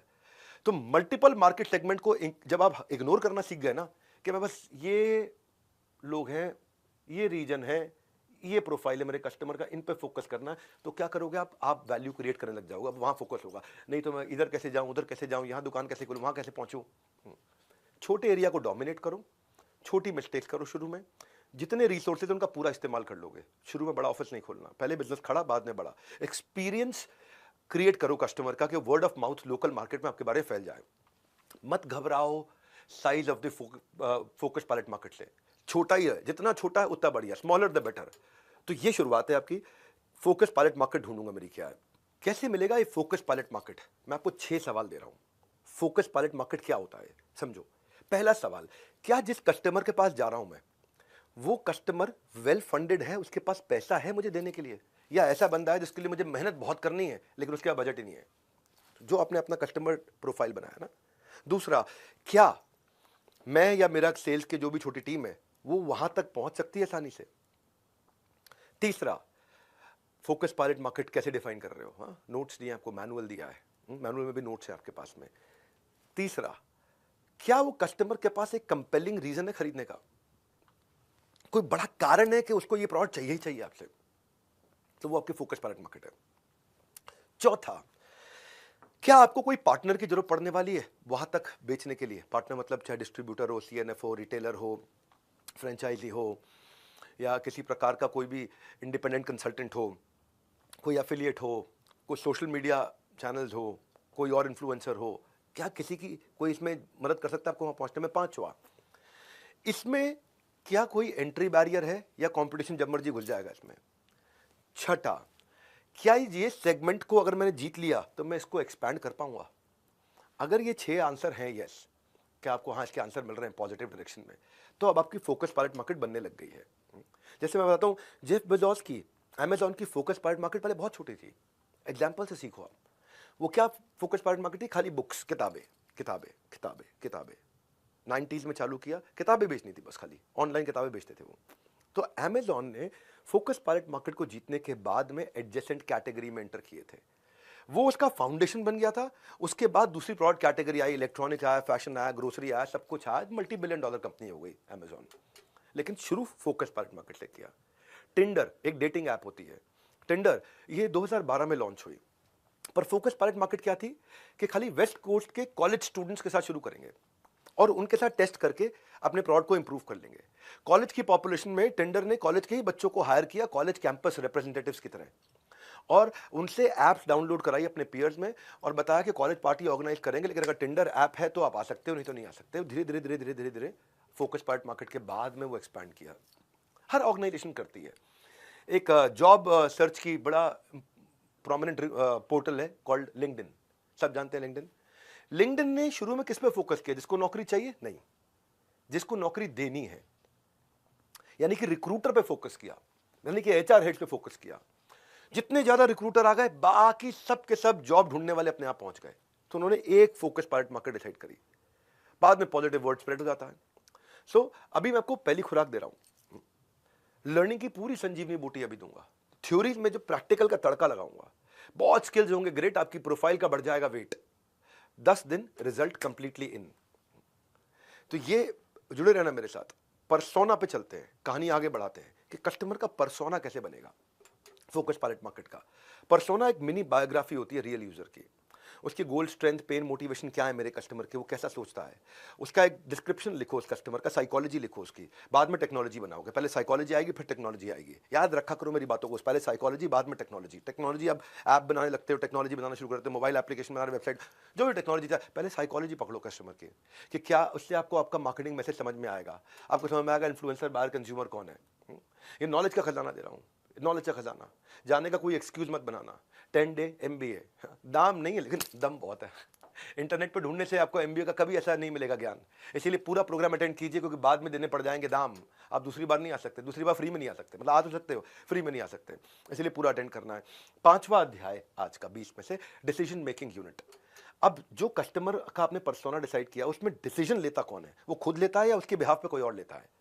अच्छा, अगर आप कहते हो नहीं नहीं वो डिसीजन खुद ही लेता है, तो उसके सेकेंडरी इन्फ्लुएंसर कौन है? तो वो किससे इन्फ्लुएंस होकर डिसीजन लेता है? क्या कोई मीडिया पब्लिकेशन पढ़ रहा है वो? क्या वो कोई बाहर के कॉन्ट्रैक्टर से मिलता है जो उसको, जैसे मान लो बिल्डिंग मटेरियल वाले हैं, ये कॉन्ट्रैक्टर्स के थ्रू माल बेचना चाहते हैं, सीमेंट वाले कॉन्ट्रैक्टर्स के थ्रू माल बेचना चाहते हैं, कंस्ट्रक्शन वाले कॉन्ट्रैक्टर्स के थ्रू माल बेचना चाहते हैं, या उससे कोई फ्रेंड्स एंड फैमिली है जो उसको इन्फ्लुएंस करते हैं, कोई इंडस्ट्री के ग्रुप्स हैं जो उसको इन्फ्लुएंस करते हैं, कोई वेबसाइट वो जाता है जो उसको इन्फ्लुएंस करती है, कोई ब्लॉग्स हैं, क्योंकि जिनके शब्दों में भाव होता है उनका बड़ा प्रभाव होता है। तो किसके पास वीटो पावर है, परचेजिंग डिपार्टमेंट किसके पास है, और सेकेंडरी इन्फ्लुएंसर कौन है? अपने आप से ना ये 3 सवाल पूछो कि मेरे कस्टमर के अलावा डिसीजन लेने में कौन लगा हुआ है साथ में। वो आपको आगे चल के बहुत मदद करेगा इस 10 दिन में। दूसरा सवाल, सबसे ज्यादा इन्फ्लुएंस इसके ऊपर किसका है? और तीसरा, कौन इस ट्रांजैक्शन को रोक सकता है? इसके बीच में कोई शकुनी तो नहीं है कहीं, मेरे और इसके बीच में, मेरे और मेरे कस्टमर के बीच में? हाँ, इनको अभी पहचान लेते हैं। बड़ा बहुत इनसाइट जनरेटिंग कंटेंट दे रहा हूँ, बड़ा प्रैक्टिकल कंटेंट दे रहा हूँ, MBA जो कि एप्लीकेशन में आएगा। मैं चलता हूँ मेरे 6ठे अध्याय पे, प्रोडक्ट डेवलपमेंट। अब आप प्रोडक्ट की तैयारी कर रहे हो, तो प्रोडक्ट कैसे बनाओगे? एक मिनिमम वायबल बिजनेस प्रोडक्ट बना दो, इसको बोलते हैं MVBP, minimum viable business product. शुरुआत छोटे से आराम से करो। अब उसके रूल क्या होने चाहिए? प्रोडक्ट बना रहे हो, आपको प्रोडक्ट है, सर्विस है, कुछ भी है, बाल काट रहे हो, वो भी प्रोडक्ट बोल रहा हूँ उसको मैं भी, कुछ भी है, प्रोडक्ट या सर्विस एक ही बात है। अगर मैं प्रोडक्ट बोल रहा हूँ मतलब आप सर्विस करना चाहते हो तो सर्विस भी मानी जाएगी उसमें। हाँ, कोई भी सर्विस बेचने जा रहे हो अपनी, कंसल्टिंग बेचने जा रहे हो अपनी, कुछ भी बेचने जा रहे हो, सोलोप्रेन्योर शुरुआत कर रहे हो, तो देखो इसमें 3 चीज़ों का ध्यान रखो। पहली चीज़, कस्टमर को इससे वैल्यू क्या मिलेगी, क्या कस्टमर इसके लिए पे करने को तैयार होगा, और क्या मैं इतनी ट्रांजैक्शंस कर लूंगा कि मुझे फीडबैक का लूप मिलना शुरू हो जाएगा। उसको बोलते हैं मिनिमम वायबल बिजनेस प्रोडक्ट। इसके बारे में मैं डे 2 पे, यानी कि कल शाम को बहुत डिटेल में बताऊंगा। ये बहुत डिटेल में जाएगा अभी। सारी चीज़ें काम की, सबका अपना मोल, सच्चा फ़ायदा जो बताए वो सबसे ज़्यादा अनमोल। हाँ, तो भैया ऐसा है, लर्निंग का डोज आपको लेना होगा हर रोज़। ये बताता हूँ कि अब मेरा जो नेक्स्ट चैप्टर आएगा वो बताएगा कि ब्रांड कैसे बनेंगे। नोट्स बनाते रहो। People will forget what you said, people will forget what you did, but they don't forget how do you make them feel. तो पहला स्टेप है कि कस्टमर को ब्रांड बनाते वक्त कस्टमर को फील कैसे किया जाए, वो अरे वाह कैसे बोले, कनेक्ट कैसे हो। तो अभी आप अकेले हो, अपना पोर्टफोलियो कैसे बनाओगे। जब मैं छोटा था, बचपन में बहुत छोटा था मैं, तो शक्तिमान प्रोग्राम आया करता था। वो घर में होता था, गंगाधर गल्ला दुकान शक्तिमान, घर पर गंगाधर। तो ये जो घर पर गंगाधर गल्ला दुकान शक्तिमान, क्या मतलब हुआ, उसकी अपनी एक, उसका अपना एक प्रोफाइल है। अगर आप शुरू कर रहे हो ना, एक फुल पेज इमेज के साथ अपना पोर्टल, अपनी वेबसाइट बनाओ। बिल्डिंग पर्सनल ब्रांड बहुत इंपॉर्टेंट है, आसान नहीं है। आपके पास पोर्टफोलियो जो अपना बनाओगे, उसमें आप आपके स्किल्स, आपके टेस्टिमोनियल, आपके एक्कोलेड, आज तक क्या हुआ है, आपके कोई अवार्ड अचीवमेंट है, कोई केस स्टडी है, उस सबको वेब पे डालो। सबको सोशल मीडिया से कनेक्ट कर दो, वेबसाइट को सब जगह से अनाउंसमेंट करने शुरू कर दो that you are open for business. Email करो अपने दोस्तों को, उनको पर्सनल अपडेट देना शुरू करो that now your what are you up to, क्या करने वाले हो। आजकल पिछले कुछ समय में, पिछले कुछ सालों में फेसबुक ग्रुप्स बहुत पॉपुलर हो गए हैं। उनकी पॉपुलैरिटी हो गई इंटरेस्ट के हिसाब से, कैटेगरी वाइज ग्रुप्स बन गए हैं। तो सोशल मीडिया पे लोगों को आपको इंप्रेस नहीं करना, देखो मुझको नहीं, इम्पैक्ट करना है। अपने आप को जब इंट्रोड्यूस करोगे, ऐसे इंट्रोड्यूस मत करो मैं कुछ बेचने आया हूं, आप बताओ मैं कैसे आपकी मदद कर सकता हूं। शुरुआत आपको ऐसे ही करनी है। लोग अगर कुछ सवाल पूछे तो उनको आंसर करो, बी हेल्पफुल, बिल्ड रिलेशनशिप। खाली ये नहीं कि आप डोंट पोस्ट लिंक के हायर मी। लोगों को दिखाओ कि आप एक्सपर्ट हो इस एरिया में। इसमें अपना पोर्टफोलियो बनाओ, अपने एग्जाम्पल दो अपने पोर्टफोलियो के अंदर कि आप क्या क्या करते हो, कैसे कैसे आप समस्याएं सॉल्व करते हो, अपनी सर्विसेज अपने कॉन्टैक्ट फॉर्म के साथ, ताकि लोग आपको साथ टच बेस कर सकें, मिल सकें, जुड़ सकें। तो जब अपनी वेबसाइट ही बनाओगे तो अपनी बड़ी लार्जर देन लाइफ एक इमेज डालो, बड़ी फोटोग्राफ डालो, बड़े साइज की फोटोग्राफ, लगना चाहिए कोई बड़ा ब्रांड है ये। खुद को आप ब्रांड नहीं फील करोगे तो कोई और आपके बारे में कभी फील नहीं करेगा। अगर आपका पोर्टफोलियो है प्रोफेशनल लगेगा, शुरुआत से प्रोफेशनल लग जाओगे। अनप्रोफेशनल फ्रीलांसर्स के बीच में आपकी पहले से ही एक साख बननी शुरू हो जाएगी। It will make you stand out. हाँ, ये दिखाएगा कि आप सीरियस हो अपने बिजनेस के बारे में। Portfolio is everything here, promises are nothing. ये सब प्रेजेंटेशन की बात है। आपका बिजनेस कार्ड भी आप दोगे तो digital business, virtual business card बनाओ, उसमें बड़ा क्लियरली लिखो कि आप कौन हो, आपकी यूनिक वैल्यू क्या है, क्या यूनिक वैल्यू है, और आपका कॉन्टैक्ट डिटेल्स कैसे हैं। Excellent presentation get sold without hesitation, कोई हेजिटेशन नहीं होगी एक्सीलेंट प्रेजेंटेशन में। तो ये जो 10 डे MBA प्रोग्राम है ना, ये आउटकम ओरिएंटेड है, फ्री है, फास्टेस्ट है, फर्स्ट ऑफ इट्स काइंड है। All I need is a discipline mind. बस आप डिसिप्लिन रहना मेरे साथ में। यूनिवर्सिटी से MBA बेच कर अपना बिजनेस बनाया है, मैं बेचने नहीं, बेचना सिखाने आया हूँ। तो आपको 18 दिन के युद्ध में, जैसे कृष्ण ने अर्जुन को गीता का ज्ञान दिया था ना 18 दिन के युद्ध में, वैसे 10 दिन में मैं आपको बिजनेस के कुरुक्षेत्र में रेडी कर दूंगा। दिन बस 10 हैं। मेरे सालों की लर्निंग का ये एक रस है, निचोड़ देने जा रहा हूं आपको। अब जो नेक्स्ट चैप्टर है मेरा, कोई बिजनेस 3 वजह से चलता है। वो 3 वजह कौन सी होती है? Customer, customer, customer. लेकिन कस्टमर को लाने में कष्ट बहुत है, मैं आसान करता हूं उसको। ये पूरा अध्याय आपके बड़े काम का है। मैं बहुत स्पीड से बहुत सारे टिप्स देने वाला हूं कि कस्टमर मिलेगा कैसे। पर शुरुआत में बहुत ज्यादा कस्टमर के पीछे मत भागना। इतने ही कस्टमर लेना अगर बिजनेस शुरू किया है तो, जितने आप हैंडल कर पाओ, उल्टा दिक्कत ना हो जाए। मेरे एक्सपीरियंस है, मैं जितने भी फ्रीलांसर से मिला हूं या जिसने बिजनेस शुरू किया है, अगर उनसे पूछो सबसे बड़ी प्रॉब्लम क्या है, तो उनके बिजनेस की सबसे बड़ी एक ही प्रॉब्लम है कि कस्टमर ढूंढूंगा कैसे। पर रूल क्या है? You don't get paid for the time you spend, you get paid for the value you create. जो समय आप लगाते हो उसका पैसा नहीं मिलता है, जो वैल्यू आप क्रिएट करते हो उसके लिए पैसा मिलता है। तो मैं आपको 4 इंट्रोस्पेक्टिंग क्वेश्चन पूछता हूं। पहला, कस्टमर आपके ब्रांड के बारे में जानेगा कैसे? जहां पे जानेगा वहां पहुंचना पड़ेगा आपको। दूसरा, कस्टमर आपके प्रोडक्ट को कैसे एनालाइज करेगा खरीदने से पहले? क्या उसके पास कोई तरीका है एक्सपीरियंस करने का खरीदने से पहले? ये जो सवाल है काम आएंगे, मैनुअल में लिखे मैं आपके पास में। इन सवालों के जवाब लिखना, ब्रेनस्टॉर्म करना। तीसरा, कस्टमर का आपसे माल खरीदने का तरीका, जर्नी क्या है, किस तरह से खरीदेगा, ऑनलाइन खरीदेगा, ऑफलाइन खरीदेगा, दुकान से खरीदेगा, कहां से खरीदेगा। चौथा, क्या कस्टमर इसके लिए पैसा देने को तुरंत तैयार है? So customer doesn't care how much you know, he knows how much you care. He doesn't care how much you know, he knows how much you care. यानी कि उसको यह परवाह नहीं कि आपको ज्ञान कितना है, लेकिन उसके पास यह ज्ञान है कि आपको उसकी परवाह कितनी है। तो यह परवाह करने के लिए इन 4 सवालों का उत्तर मैनुअल में जरूर लिखना अपने लिए। इतनी वैल्यूएबल मैनुअल दिया ना मैंने साथ में आपको कि वीडियो तो दोबारा नहीं मिलेगा देखने को आपको, लेकिन मैनुअल आपके पास रह गया ना, उसमें नोट्स हैं आपके पास में। तो जब कंज्यूमर एम्पैथी का एक उदाहरण देता हूं, आप बोल सकते हो कि मेरी स्पेशलिटी में बड़ा डिटेल ओरिएंटेड फ्रीलांस एनिमेटर हूं उस पूरे शहर में। पर कस्टमर क्या कह रहा है, मुझको डिटेल ओरिएंटेड नहीं चाहिए, मुझे चाहिए फास्ट नॉट परफेक्ट। सो अब यू विल क्विकली बिकम, अगर आपने ये सोचा ना कि मैं बड़ा डिटेल ओरिएंटेड हूं, मैं फास्ट नहीं हूं, मैं परफेक्ट हूं, कस्टमर कह रहा है मुझे चाहिए फास्ट, परफेक्ट नहीं चाहिए, तो क्या होगा, आप जल्दी ही बहुत डिटेल ओरिएंटेड बेरोजगार फ्रीलांसर बन जाएंगे।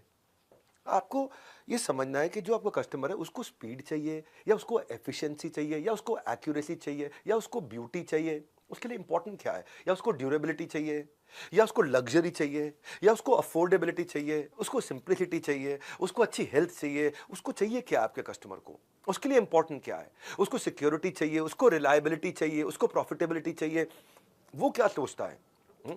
ये चैप्टर इसी के ऊपर है। अब जब आप कस्टमर आपको लाना है और आपने शुरू किया, आपके पास वो तरीका नहीं है, नेटवर्किंग करो, प्रोफेशनल एसोसिएशन ज्वाइन करो, इवेंट ज्वाइन करो, छोटी छोटी टॉक्स दो अपने टॉपिक के बारे में, keep showing up, people will start welcoming you. पहले दिन आपको रास्ता नहीं दिख रहा है मतलब ये नहीं कि वहां नहीं पहुंचोगे, जहां तक रास्ता दिख रहा है चालू करो।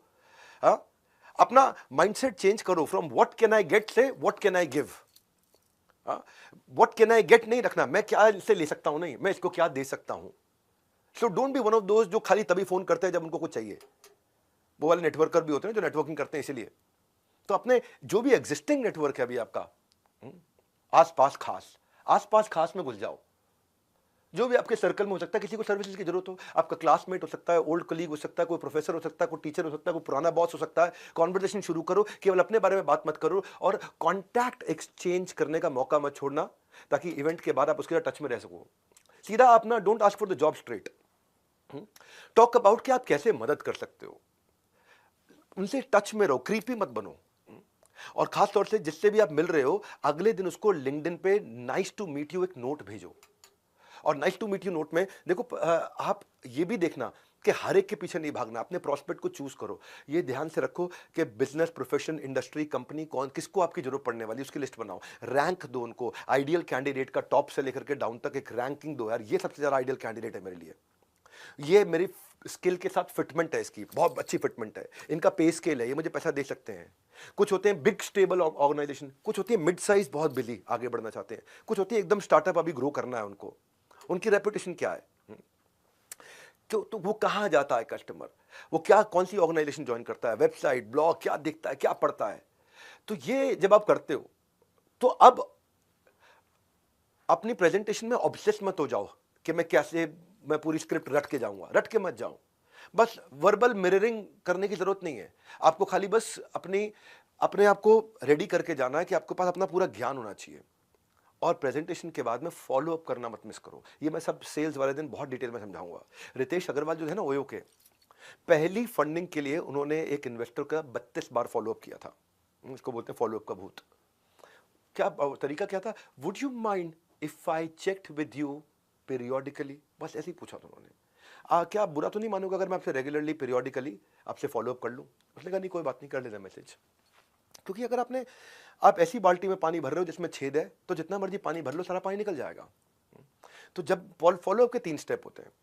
पहला स्टेप क्या है, जब आप घर जाओ, घर जाते ही जो आपकी बातचीत हुई है उसके साथ में उसके बिजनेस कार्ड पे अपने नोट्स जरूर बना लो। दूसरा, जो भी कॉन्टैक्ट लिस्ट है उसमें नोट्स ऐड कर लो।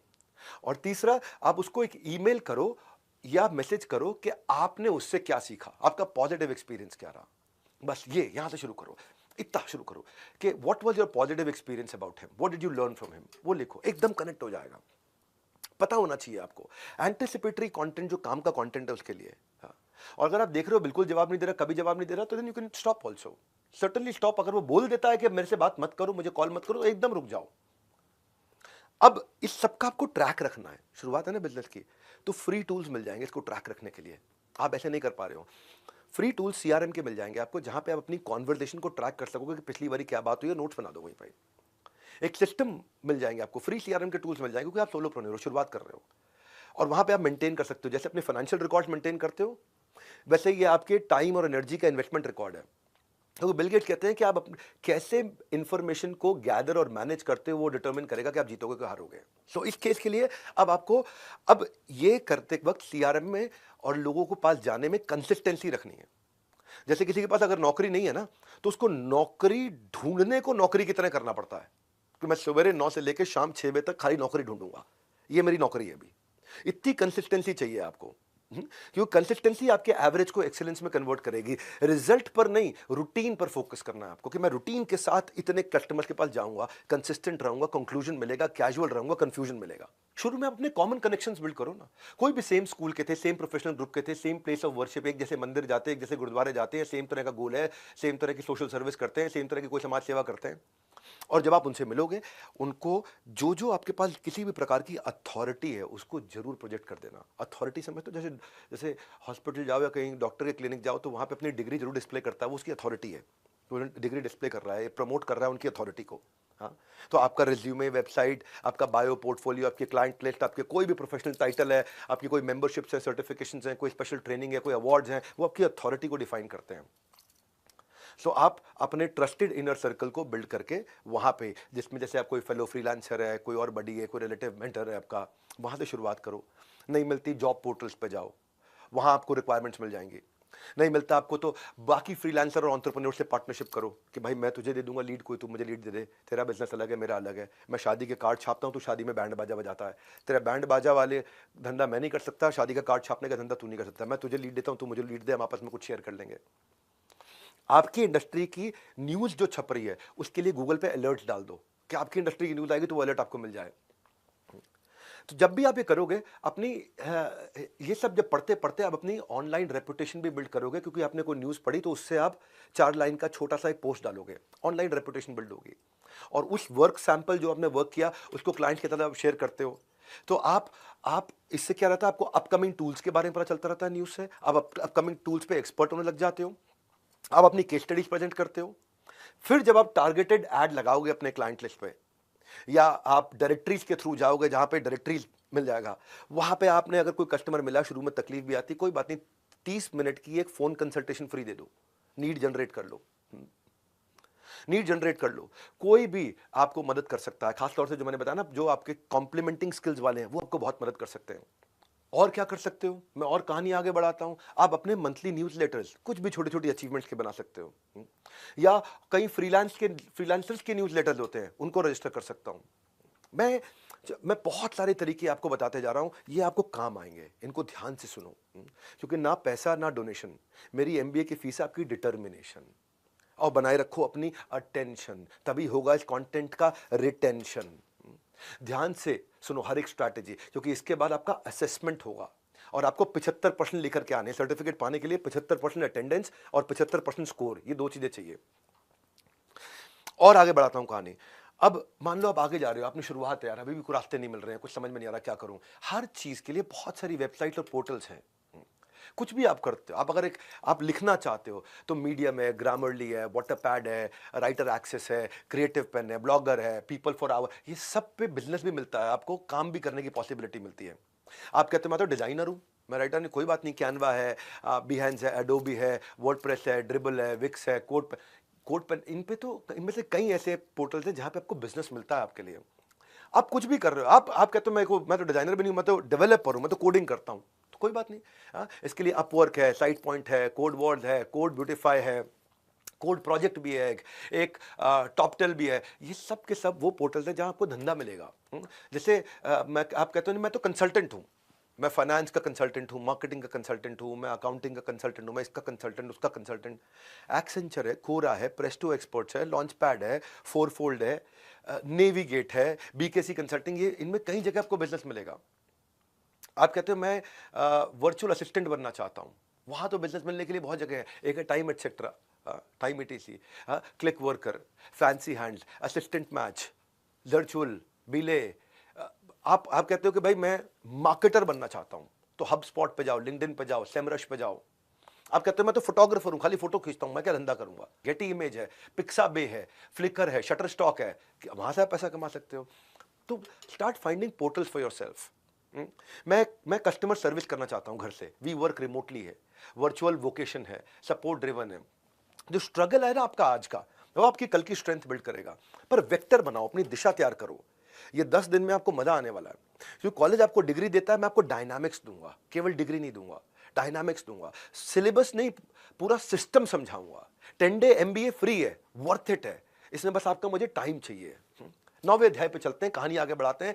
सेल्स साइकिल बनती है आपकी एक, कि आज शुरू किया कितने दिन में पैसा आएगा। सेल्स साइकिल एक बनती है कस्टमर एक्विजिशन की।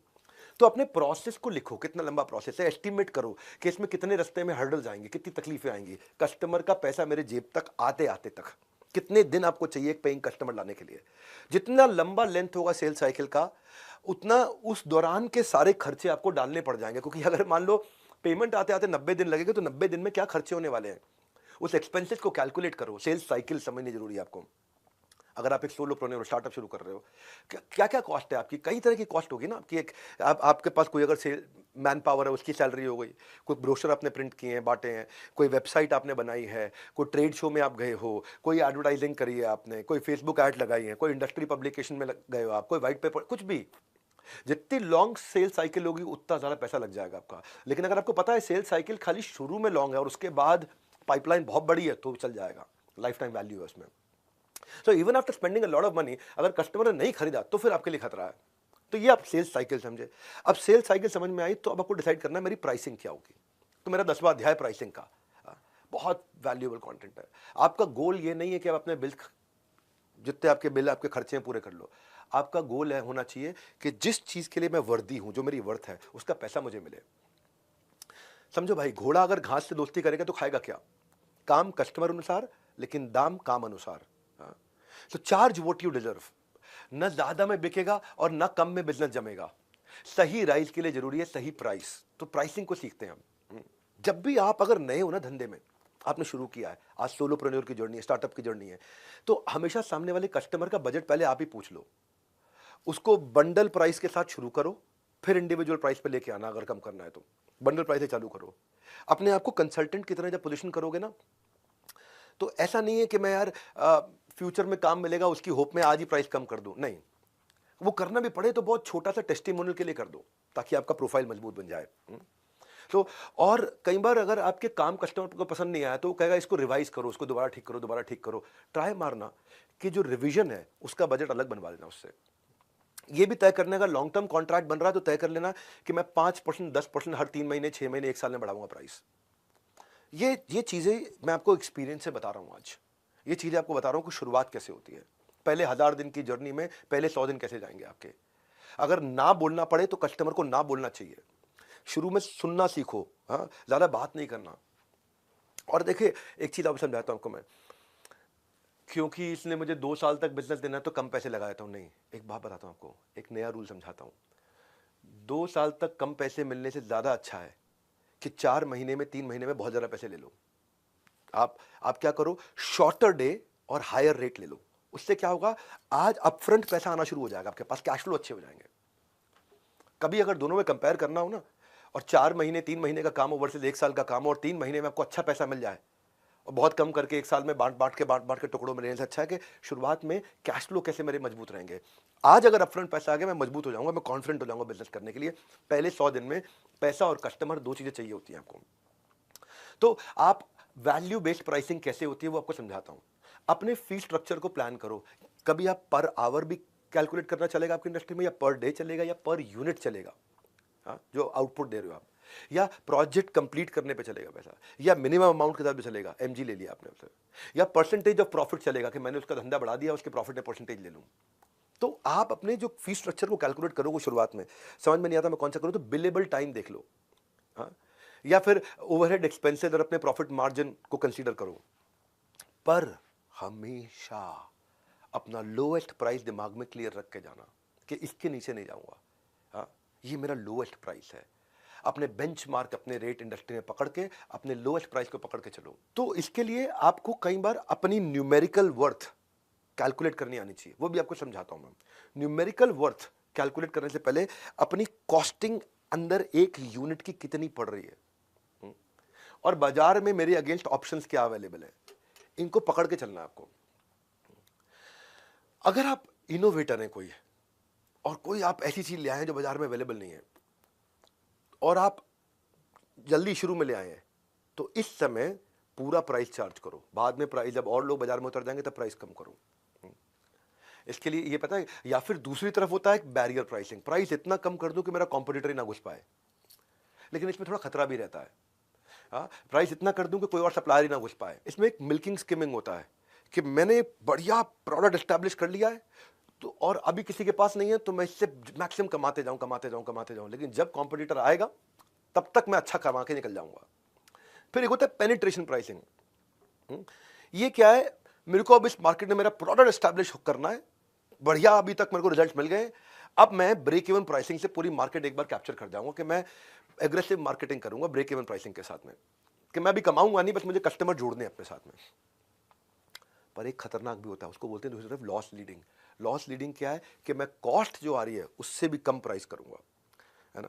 Cost plus margin is actually price, लेकिन यहां क्या कर दिया, मैंने कॉस्ट से भी नीचे ले आया ताकि सारे कंपटीशन को पहले तबाह करूं, जो जियो ने किया। उसने सारे के सारे कंपटीशन को पहले आगे खत्म कर दिया। पहले वो गोल्डन स्टेटमेंट ये है कि जिस दिन आपने अपनी प्राइसिंग में गलती कर दी, आप अपने प्रॉफिट को खत्म कर रहे हो। इसलिए प्राइसिंग को समझना बहुत जरूरी है, हाँ? क्योंकि प्राइसिंग के बहुत तरीके हैं। एक तरीका होता है कि मैं पहले फ्रीमियम दूंगा फिर प्रीमियम पे लेके आऊंगा, पहले फ्री में दूंगा फिर प्रीमियम पे लेके आऊंगा।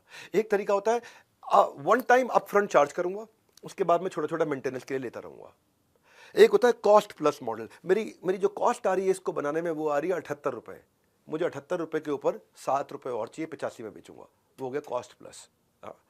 एक हो गया कि मैं पहली सेल्स में नहीं कमाऊंगा, लेकिन अपसेल करके हाई मार्जिन आइटम बेच के कमाऊंगा। एक होता है जैसे वो इंडस्ट्रियल B2B बिजनेस होता है प्राइसिंग का, जिसमें बड़े बड़े बॉयलर लगा दिए जाते हैं इंडस्ट्री में, वो बॉयलर लगा के उसको ऑपरेशन और मेंटेनेंस का पैसा लेते रहते हैं। मैं इस बॉयलर को ऑपरेट करूंगा आपके बिहाफ पे, उसका पैसा कमाऊंगा। जो बड़े पोर्टल्स हैं वो कैसे कमाते हैं, जो ई कॉमर्स के पोर्टल्स हैं या शादी.com जैसे पोर्टल्स हैं, ये लोग ट्रांजैक्शन फी पे कमाते हैं। आपने ट्रांजैक्शन किया, आपस में इंटरैक्ट किया, मैं इस पे कमाऊंगा। कुछ लोग यूजेज पे कमाते हैं, जितना यूज करोगे। मैं सर्वर दे रहा हूँ, AWS दे रहा हूँ, अमेजॉन वेब सर्विसेज क्लाउड दे रहा हूँ, आप जितना इस्तेमाल करोगे उतना कमाऊंगा। एक होता है टेलीकॉम का ARPU, एवरेज रेवेन्यू उतना चाहिए मुझे पर यूजर। फ्रेंचाइज से कमाया जाता है। मैं अलग अलग बातें बता रहा हूँ, हर तरह का कस्टमर अलग तरीके का पैसा देने को तैयार है। इंडस्ट्री के हिसाब से होता है। हैंडसेट मोबाइल की इंडस्ट्री में चले गए अगर आप, तो वहां शुरू में जब मोबाइल का हैंडसेट आता है, शुरू में वो 1 लाख रुपए का फोन होता है, फिर 90,000 का होता है, फिर वही फोन 80,000 का बिकने लग जाता है, फिर वही फोन थोड़े दिन बाद 70,000 रुपए का भी बिकता है। पर रियल एस्टेट में अलग है। रियल एस्टेट में आप जाओगे, आप प्री लॉन्च में फ्लैट खरीदोगे तो हो सकता है आपको 4,000 रुपए स्क्वायर फीट मिल जाए। स्ट्रक्चर खड़ा हो गया, 5,000 रुपए स्क्वायर फीट मिल रहा है। फिनिशिंग हो गई, 6,000 रुपए स्क्वायर फीट हो गया। वहां के फैमिली रहने लग गई, स्विमिंग पूल चालू हो गया, वहां जिम चल रहा है सोसाइटी के अंदर, अपार्टमेंट के अंदर, वहां सारी एक्टिविटीज बढ़िया चल रही हैं। अब 7,000 रुपए स्क्वायर फीट हो गया। तो इंडस्ट्री के हिसाब से होता है। हाँ, अगर आपने ओवर प्राइसिंग कर दी तो माल नहीं बिकेगा, अंडर प्राइसिंग कर दी तो प्रॉफिट नहीं कमा पाओगे। दोनों चीजें हैं, तो राइट प्राइसिंग को सीखना जरूरी है। ओवर प्राइसिंग पे माल नहीं बिकता, अंडर प्राइसिंग पे प्रॉफिट नहीं आता। What is the right pricing? अब आपको मैं एक एक करके पकड़ाते जाऊंगा, बहुत बढ़िया चैप्टर्स पे लेके जाऊंगा। जो रिटेन रहेगा वही रिटर्न पाएगा। रिटेन रहो इस प्रोग्राम में, तभी रिटर्न मिलेगा लाइफ में। जो मिस कर देगा वो रिग्रेट करेगा। कॉस्ट नहीं है इसका मतलब ये नहीं कि आप कैजुअल रहोगे, अटेंटिव रहो, पार्टिसिपेट करो, नोट्स बनाओ और 11वें अध्याय की तरफ कहानी को लेके चलो, वो है नेगोशिएशन। फ्रीलांस का मतलब ये नहीं कि मैं फ्री में काम करूं। If you are good at something, फ्री में करने की जरूरत ही नहीं है आपको उसको। सो क्या करूं फिर मैं, कैसे नेगोशिएट करूं? डोंट गो ब्लाइंड, तैयारी करके जाओ। If you don't prepare you have to repair. जिस कस्टमर के पास जा रहे हो उसके फाइनेंशियल्स पढ़ो, उसके बारे में प्रेस में पढ़ो, उसके रिव्यूज पढ़ो, उसके अगेंस्ट क्या कंप्लेंट हो रही है पढ़ो, उसकी वेबसाइट्स को पढ़ो, उसके ब्लॉग को पढ़ो, उसके सोशल मीडिया फीड्स को पढ़ो। जब आप तैयार होकर जाओगे ना, तो आप घबराहट के मारे नेगोशिएट नहीं करोगे। You don't negotiate out of fear, but never fear to negotiate. ये कैसे करोगे आप, मैं बताता हूं आपको अपना मस्ट हैव पता होना चाहिए। ये मेरा डील ब्रेकर है, ये मेरा डील मेकर है। You do not get what you want, you get what you negotiate. बड़ा इंपॉर्टेंट चैप्टर है ये। शुरुआती बिजनेस में ना समझ में नहीं आता मैं नेगोशिएट कैसे करूं। अपने प्राइस को नीचे करने से पहले 2 बार 3 बार सोच लेना। बहुत ज्यादा फ्लेक्सिबिलिटी दिखाओगे ना प्राइस में, तो आपकी क्लियर वैल्यू नहीं दिखाई पड़ेगी उसको। आप एक्सपेक्ट नहीं कर सकते अपने क्लाइंट से कि वो आपको रिस्पेक्ट करेगा, क्योंकि आप बार बार फ्लक्चुएट कर रहे हो अपने रेट्स के बारे में, तो वो और बाद में आपको रेज करने में भी दिक्कत आएगी और मार्केट में भी बात फैल जाएगी। ज्यादा फंस गए, साइलेंट हो जाओ। कहीं नेगोशिएशन में दिक्कत आ रही है, when in doubt stay silent. अच्छा है ये, ओवर कमिट करने के मुकाबले ज्यादा अच्छा है। और साइलेंट से मेरा मतलब ये नहीं है कि आपको पैसे की बात करने में घबराहट होनी चाहिए। It is cool to talk about money, no problem. सीधा सीधा पूछ लो ना, आपका प्रोजेक्ट बजट क्या है, आप किस रेंज में ढूंढ रहे हैं। अगर क्लाइंट आपसे पूछ लेता है कि आपकी फीस क्या है, तो उसको पास वापस डाल दो लेट्स टॉक अबाउट कि आपको काम क्या क्या चाहिए, आपका स्कोप क्या है, तब हम कॉस्ट प्लान कर लेते हैं आपके लिए। कई बार आपको दिक्कत लगे, रिस्क लगे, यार इस ज्यादा पैसे दे सकता है, कम दे सकता है, आप रेंज ऑफ प्राइस कोट कर दो ताकि वो आपके साथ लगा रहे। वो ज्यादा वाला भी उसको लगे इसके पास ज्यादा वाला आइटम भी है, सस्ते वाला आइटम भी है, कहीं ना कहीं फॉल कर जाएगा वो। तो इसलिए डिटेल मांगो शुरू में उससे, उसको बोलो it is hard to cost out a project accurately जब तक मुझे आपसे पूरी इंफॉर्मेशन नहीं मिलेगी। मैंने आपको अभी थोड़ी देर पहले बताया था डोंट वर्क फॉर फ्री। इसका मतलब क्या है, हमेशा अपना मार डिसाइड करो, MAR, मिनिमम एक्सेप्टेबल रेट। ये मेरा मिनिमम एक्सेप्टेबल रेट है, इसके नीचे नहीं जाता मैं। आपको अगर करना भी पड़ रहा है तो छोटा ब्रीफ सैंपल फॉर फ्री कर सकते हो और लॉन्गर सैंपल फॉर फी कर सकते हो। छोटे काम फ्री, बड़े काम की फीस। ये फीस और फ्री के बीच का आपको अपना तरीका निकालना पड़ेगा कि मैं सोच करके चुनूंगा कि ये कस्टमर गाय है जो मुझे दूध देगा, मुर्गी है जो मुझे अंडा देगा, या बैल है कुछ नहीं देगा खाली लात मारेगा। ये खाली नेगोशिएट कर रहा है बिना बात के, नेगोशिएटिंग ओवर नथिंग। ऐसे कस्टमर को रिटेन करना आपको उल्टा महंगा पड़ जाता है। ये बार बार आपका काम चेंज करेगा, ऐसे नहीं इसको ऐसे करो, ऐसे नहीं इसको ऐसे करो। तो आपको you should learn to disagree without being disagreeable. तो ये बड़ा एक सीक्रेट है नेगोशिएशन का। मेरे साथ लगे रहना, बहुत अमेजिंग चीज है जो एक साथ दे रहा हूं, नेक्टर निचोड़। ये याद रखना, बार बार बताता हूं, फ्री इसका मतलब ये नहीं है कि फॉर ग्रांटेड लो, फोकस बनाए रखो। केवल मार्क्स नहीं, मार्केट रेडी बना दूंगा आपको मैं। ये MBA का जो प्रोग्राम है ना, आपको जीवन भर याद रहेगा। याद, फ्री में इतनी लर्निंग दे रहा हूं कि दिमाग के खुल जाएंगे कपाट। प्राइसिंग और नेगोशिएशन सीख रहे थे। अब जब नेगोशिएट करोगे तो नेगोशिएट में वैल्यू क्रिएट कैसे करोगे, कैसे बताओगे कि आप वैल्यूएबल हो, वो भी सीखना जरूरी है आपको। आपका नया बिजनेस है, लोग आप पे ट्रस्ट नहीं करते, तो क्या है, आपको ये बताना है कि आप इस प्रोडक्ट के कारण उसकी लाइफ में वैल्यू कितने रुपए की ऐड कर रहे हो। यानी कि अपनी यूनिक सेलिंग प्रेपोजिशन के अलावा my unique feature, your unique benefit, और उस बेनिफिट को क्वांटिफाई कर दो। आपको बताना कि आपका स्किल कैसे मैच करता है उनके प्रोजेक्ट को, और फिर उस स्किल का पैसा आप इसलिए ले रहे हो क्योंकि उसके आपके प्रोजेक्ट में आप ये बेनिफिट दे रहे हो। वैल्यू क्रिएशन अगर आप सीख गए, मैं इसकी एग्जांपल दे देता हूं आपको, चलो आसान करता हूं आपके लिए। जो आपका स्किल है उससे सामने वाले का कितने रुपए का खर्चा घटा है, आप जो भी प्रोडक्ट सर्विस दे रहे हो उससे उसे कितने रुपए का फायदा हुआ है, या उसके कितने रुपए के कस्टमर एक्स्ट्रा मिल गए उसको, या आपने किसी को कितने रुपए की ब्रांडिंग कर दी इंप्रूव, जो उसको अगर बाजार से खरीदनी पड़ती ब्रांडिंग तो कितने रुपए की पड़ती, कितने रुपए का आप उसको नया फ्रेश कस्टमर ला के दे रहे हो, कि आपने कितने रुपए की प्रोडक्टिविटी एम्प्लॉइज में बढ़ा दी, कि भाई पहले 10 लाख की तनख्वाह पे वो 1 करोड़ का काम कराता था, अब उन्हीं एम्प्लॉइज से वो 10 लाख की तनख्वाह में 1 करोड़ 20 लाख का काम करा रहा है या 1.5 करोड़ का काम करा रहा है। तो आपने बता दिया मेरे कारण आपको मैंने 30% ग्रोथ दिया, 50% ग्रोथ दिया, आपने या उसकी एम्प्लॉय का रिटेंशन बढ़ा दिया, एम्प्लॉय सेटिस्फैक्शन बढ़ा दिया, या बिजनेस में कोई स्केल ला दिया, या आपके कारण उसका नया आउटलेट खुले हैं, नया एक्सपेंशन हुआ है, नया मार्केट शेयर मिला है, नया प्रॉफिटेबिलिटी बढ़ा है। ये नंबर देना है आपको, तब आप नेगोशिएट कर पाओगे। इस अध्याय को सीखना जरूरी है। मैं आपको समझा रहा हूं कि ये चैप्टर हार्वर्ड में पढ़ाया जाता है। मैंने बहुत इजी करके आपको क्वेश्चंस देके, एग्जांपल देके समझाया। रेस्टोरेंट में खाना खाने के बाद आप बिल में नापतोल करते हो, रोटी कितने की थी, सब्जी कितने की थी। कहीं ऐसा तो नहीं है उन्होंने बिल में एक चीज़ को 2 बार लगा दिया हो, चेक करते हैं ना, कई बार बिल में एक चीज़ को डबल तो नहीं लगा दिया उन्होंने। एक ही आइटम को रोटी 2 ली थी लेकिन रोटी को 2 बार 2 लगा दिया, 4 का पैसा लगा दिया। कितने रुपए का GST लगाया, कितने रुपए का सर्विस टैक्स लगाया, वो कैलकुलेट करने के बाद आप बताते हो हाँ जी बिल ठीक है, वैल्यू फॉर मनी था या नहीं था। आपको ब्रेक डाउन करके क्वांटिफाई करना है। आप इस सेशन को सुनोगे ना तो आपको वैल्यू ऑफ टाइम अपना भी निकालना है, क्योंकि मैं आपसे पैसा नहीं, आपका टाइम ले रहा हूं। और ये मैंने वचनबद्ध था कि मैं भारत में अब देना चाहता हूं। 10 दिन का ये MBA दे रहा हूं, ये बहुत वैल्यूएबल है। आपकी लर्निंग में कितने का वैल्यू ऐड हुआ, इस सेशन से आपको कितने रुपए की प्रोडक्टिविटी बढ़ी, ये मेरी रिस्पॉन्सिबिलिटी है कि मैं आपको वैल्यू फॉर योर टाइम दूं। वैल्यू फॉर मनी नहीं बोल सकता, क्योंकि मनी, पैसे तो आपके लगे नहीं रहे हैं, खाली टाइम लग रहा है। इसको और एक एग्जाम्पल ले लेते हैं, चलो थोड़ा और इजी करता हूं एग्जाम्पल देके। एक कंपनी है जो इंक मैन्युफैक्चरिंग कंपनी है, हाँ, प्रिंटिंग इंक होती है। अब ये 2 टीम में मान लो आप, एक टीम ए, टीम बी। टीम ए प्रोडक्ट की तारीफ कर रही है, कंपनी की तारीफ कर रही है, अपने बेनिफिट्स की तारीफ कर रही है, अपनी टेक्नोलॉजी की तारीफ कर रही है। टीम बी, दूसरी टीम, वो क्वांटिफाइड डेटा बता रही है। क्या कह रही है, इससे आपका 10% एरर कम हो जाएगा। जब 10% एरर कम हुआ तो आपका save cost of repeat work हो गया, क्योंकि एरर कम हुआ तो आपको रिपीट नहीं करना पड़ रहा, तो उसको क्वांटिफाई कर दिया।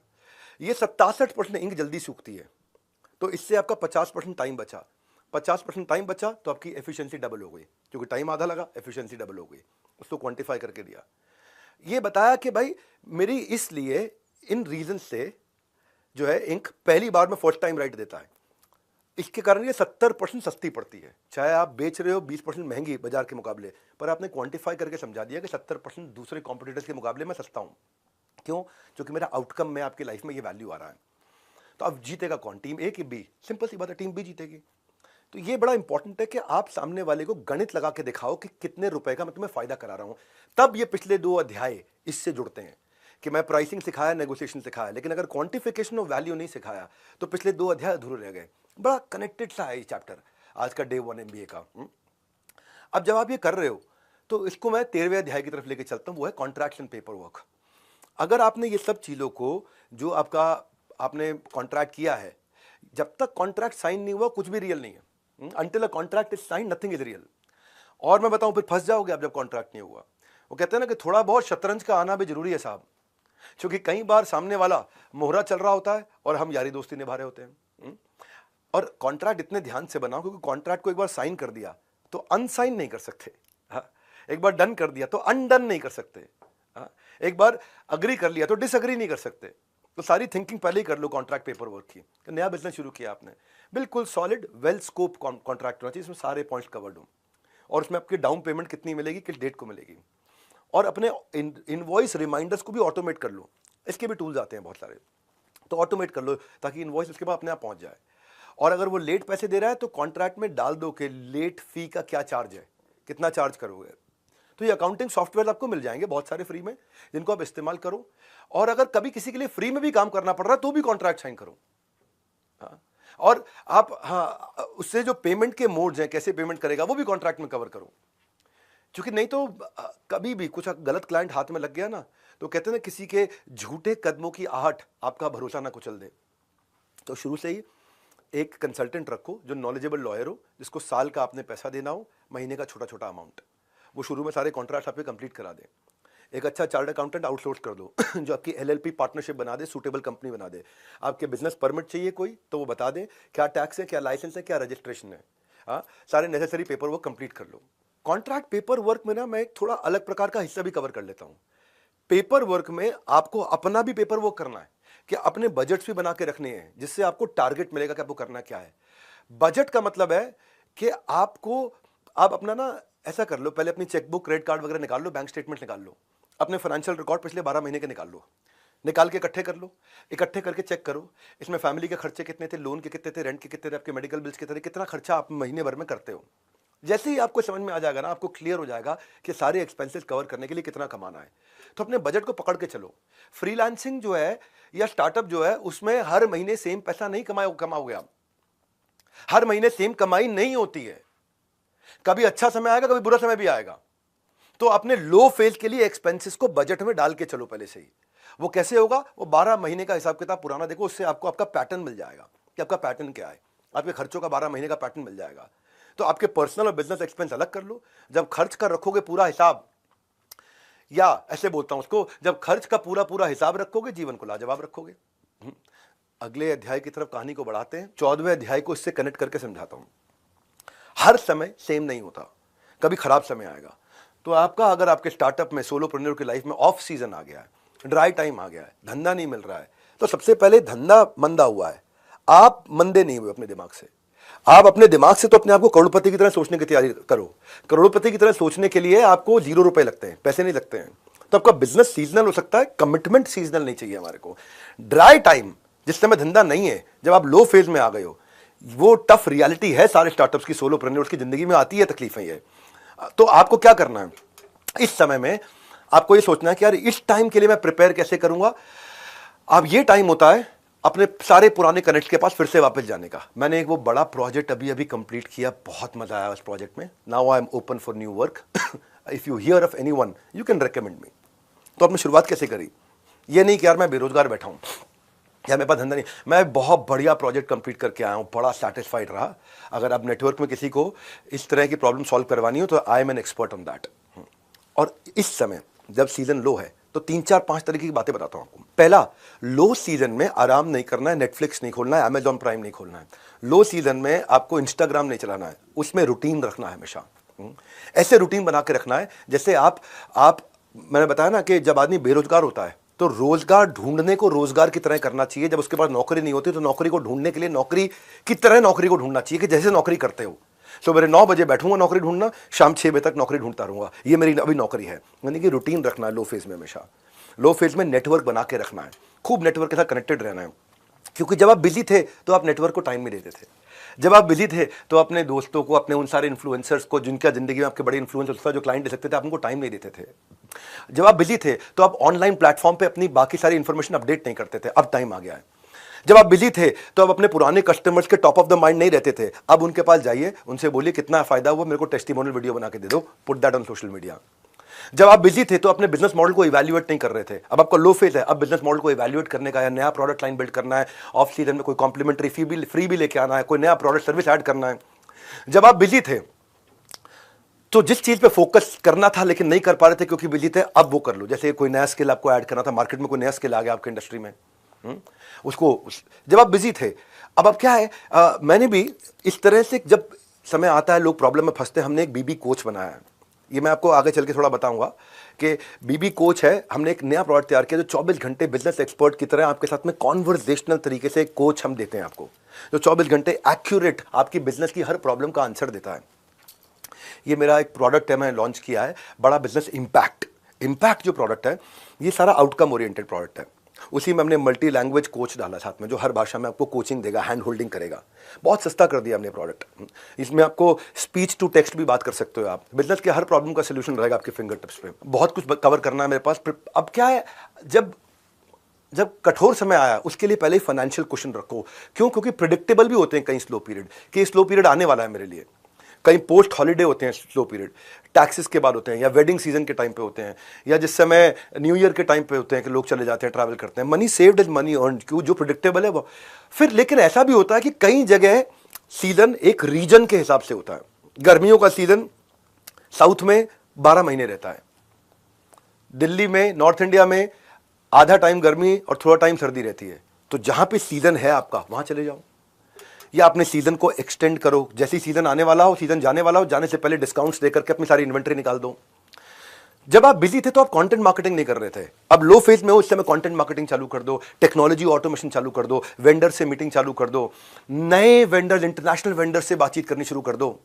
अब आप रिटेंशन पे काम करो। जो कस्टमर्स को पहले सर्विस दे चुके हो, आप उनके साथ टच में नहीं थे, उनके साथ टच में आ जाओ।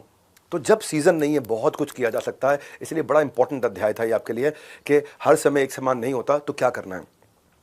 अब आप चलते हैं, मैं मार्केटिंग जो सिखाने वाला हूं आपको आने वाले दिनों में, उससे पहले एक कस्टमर को जब आप एक्वायर कर रहे हो, उसकी कॉस्ट को भी कैलकुलेट करना सीखना है। ये है मेरा 15वां अध्याय। तो मेहनत तो आप कर रहे हो कस्टमर लाने में, लेकिन कस्टमर लाने का क्या खर्चा है वो भी कैलकुलेट करना है। जैसे यंगस्टर्स में कोक का क्रेज है, बिजनेस में कोका का क्रेज है। कोका मतलब कॉस्ट ऑफ कस्टमर एक्विजिशन। एक कस्टमर को लाने में मैं कितना रुपया लगा रहा हूं। कोका आपका बिजनेस बना भी सकता है, बिगाड़ भी सकता है। कितना रुपया लगता है मेरा, एक बेचारा रिटेलर को भी नहीं मालूम है कि मैंने कितना रुपया लगा दिया ये नए ग्राहक को लाने में अपनी दुकान पे, नहीं मालूम होता उसको। और पुराने कस्टमर को अगर आप दोबारा ला पा रहे हो तो वो 7 गुना सस्ता पड़ता है। नया कस्टमर लाना हमेशा 7 गुना महंगा पड़ता है। तो क्या मैं ऐसा करूं कि मेरे कस्टमर का लाइफ स्पैन बढ़ जाए। इसको बोलते हैं life time value of customer. Customer का लाइफ स्पैन बढ़ जाए, मेरे से नंबर ऑफ ट्रांजैक्शन ज्यादा कर ले। लाइफ टाइम वैल्यू मतलब ये एवरेज रेवेन्यू होता है कि मैं कस्टमर के और मेरे जिंदगी भर में हम दोनों के रिश्ते में कितना पैसा इससे ले सकता हूं। इसको बोलते हैं कस्टमर लाइफ टाइम वैल्यू। जितना लंबे समय तक कस्टमर आपके साथ परचेज करता रहेगा, उतना कस्टमर को लाने की कॉस्ट अपने आप घटती चली जाएगी आपके। देखो, एक होता है वन टाइम रेवेन्यू स्ट्रीम, जैसे रियल एस्टेट है। फ्लैट आदमी जिंदगी में, मकान आदमी जिंदगी में 1 या 2 बार ही खरीदता है, वन टाइम रेवेन्यू स्ट्रीम है। एक होता है recurring revenue stream, subscription model की तरह। एक होता है एडिशनल रेवेन्यू अपॉर्चुनिटी, ये दे दिया साथ में ये भी दे देता हूं, अपसेल कर दिया। एक होता है रीपर्चेज रेट, कि कितनी बार transaction, number of frequency of transaction in a month. तो ग्राहक को अगर मिला जरूरत से ज्यादा तो वो आपको देगा लाइफ टाइम वैल्यू का वादा। तो उससे आपकी अपनी सेविंग, लॉयल्टी, आपका टाइम सब बचता है। तो कस्टमर की लाइफ टाइम वैल्यू, उसके सेटिस्फैक्शन, रिटेंशन को समझने के लिए ये समझो कि आपने फेसबुक पे ऐड लगाई 1000 रुपए की कि मुझे कस्टमर चाहिए। उस 1000 रुपए लगा के आपको 100 कस्टमर मिल गए। तो 1000 रुपए को 100 से डिवाइड किया, 10 रुपए पर कस्टमर कॉस्ट आ गई। अगर अब आपने वो 10 रुपए में कस्टमर आया और आपसे वो 100 रुपए का माल लेके चला गया, जिसमें आपका 20 रुपए का प्रॉफिट था, तो कस्टमर को लाने का खर्चा प्रॉफिट से कम था, धंधा चलेगा। लेकिन कस्टमर को लाने का खर्चा का प्रॉफिट से ज्यादा है तो धंधा मरेगा। जब भी कोका लाइफ टाइम वैल्यू से ज्यादा है, बिजनेस फेल। जब भी कोका लाइफ टाइम वैल्यू से कम है तो बिजनेस सक्सेस। सो कोका अगर आपका, आप यही समझना है आपको कि ट्राई मारना है कि हमेशा कोका 1:3 चले। लाने में लगे 1 रुपया, मिले मुझे 3 रुपया। कोका को कम करके कम आप ला सकते हो अपने धंधे में दम। तो अभी आप सोचो ना कि ऊबर प्लेटफॉर्म है, अमेजॉन है, स्विगी है, इन लोगों ने बहुत खर्चा किया कस्टमर को लाने में, करोड़ों रुपए की एड्स करी, करोड़ों रुपए की एड्स करके कस्टमर आता था, इसमें उनकी कमाई नहीं होती थी। पर आज कमा रहे हैं, क्यों? लाइफ टाइम वैल्यू है। आप स्विगी से 1 बार 2 बार मंगा लो ना तो आपको आदत पड़ने लग जाती है स्विगी। आप ऊबर को 1 बार 2 बार 4 बार यूज कर लो तो आपको लगता है ऊबर आ जाएगी। आपने अगर अमेजॉन पे 2 4 5 बार शॉपिंग कर ली ना तो आपको लगता है बड़ा इजी हो गया, लो अमेजॉन दबाओ अभी आ गया सामान। तो ये ब्लिंकिट फट से सामान आ जाता है घर पे। तो ये इन्होंने शुरू में पैसा ज्यादा इसलिए लगाया क्योंकि लाइफ टाइम वैल्यू है। अब ये आएगा तो मेरे साथ आते आते आते आते आते, क्योंकि अमेजॉन क्या करता था, अमेजॉन लगभग 1200 रुपया खर्च करता था एक आदमी पे, जो आके 120 रुपए का सामान लेता था, जिसमें अमेजॉन को 10 रुपए बचता था, यानी कि पर ट्रांजैक्शन 1190 रुपए का लॉस। तो 1190 रुपया लग गया, उसका लॉस हो गया एडिशनल किसी भी कस्टमर को लाने का। पर वो कस्टमर उसको 20 रुपया दे दे के 20 रुपया दे दे के 20 रुपया दे दे के अपने जीवन काल में 1190 भी निकाल देगा और कमा के भी दे देगा। ये है मुद्दा सारा लाइफ टाइम वैल्यू का, साधारण एग्जाम्पल के साथ में। बस 10 दिन का एक खेल, आप देखना, फिर देखना कि कैसे बढ़ता है आपके बिजनेस में सक्सेस का ट्रेल। आपकी सब डेफिशिएंसी को एफिशिएंसी में बदलेंगे, साधारण भाषा में समझा देंगे, कॉम्पिटिटर्स को किल कर देंगे, बिजनेस को स्केल कर देंगे। 10 days will bring you better days. अच्छे दिन कब आएंगे? अभी आएंगे, और इन्हीं 10 दिनों में आएंगे। कहानी आगे बढ़ाते हैं, 16वें अध्याय की तरफ चलते हैं। अब कस्टमर को ले आया, नेगोशिएट कर लिया, प्राइसिंग हो गया, अब कस्टमर के साथ में रिलेशनशिप कैसे रहेगा, उसको एक्सपेक्टेशन हमेशा क्लैरिफाई करते रहो। शुरुआती धंधे में आप बड़ी गप मार के आ जाते हो, वो भी सोचता है यार ये बहुत कुछ कर देगा, बाद में दिक्कत होती है। तो पूरा स्कोप डिस्कस करो कि क्या करेंगे, आप वीकडे पे हो के नहीं हो, वीकेंड पे हो के नहीं हो, आप छुट्टी कब लेते हो, आप मॉनिटर कैसे करोगे मेरे काम को, क्वालिटी को कैसे मॉनिटर करोगे, कोई फीडबैक अप्रूवल कैसे लोगे, कोई पॉलिसी प्रोसीजर कैसे डिस्कस करोगे। अगर कहीं आगे आने वाले समय में दिक्कत आएगी तो उसको रिकॉर्ड करना पड़ेगा आपको, वो पेमेंट नहीं दे रहा वो रिकॉर्ड करना है। कम्युनिकेशन अच्छा रखना है आपको, प्री कम्युनिकेशन हमेशा याद रखना, ओवर कम्युनिकेट करो। ओवर कम्युनिकेट करने का फायदा और उसी से पूछ लो, ईमेल पे करना है, व्हाट्सएप पे करना है, मैसेज पे करना है, कॉल पे करना है।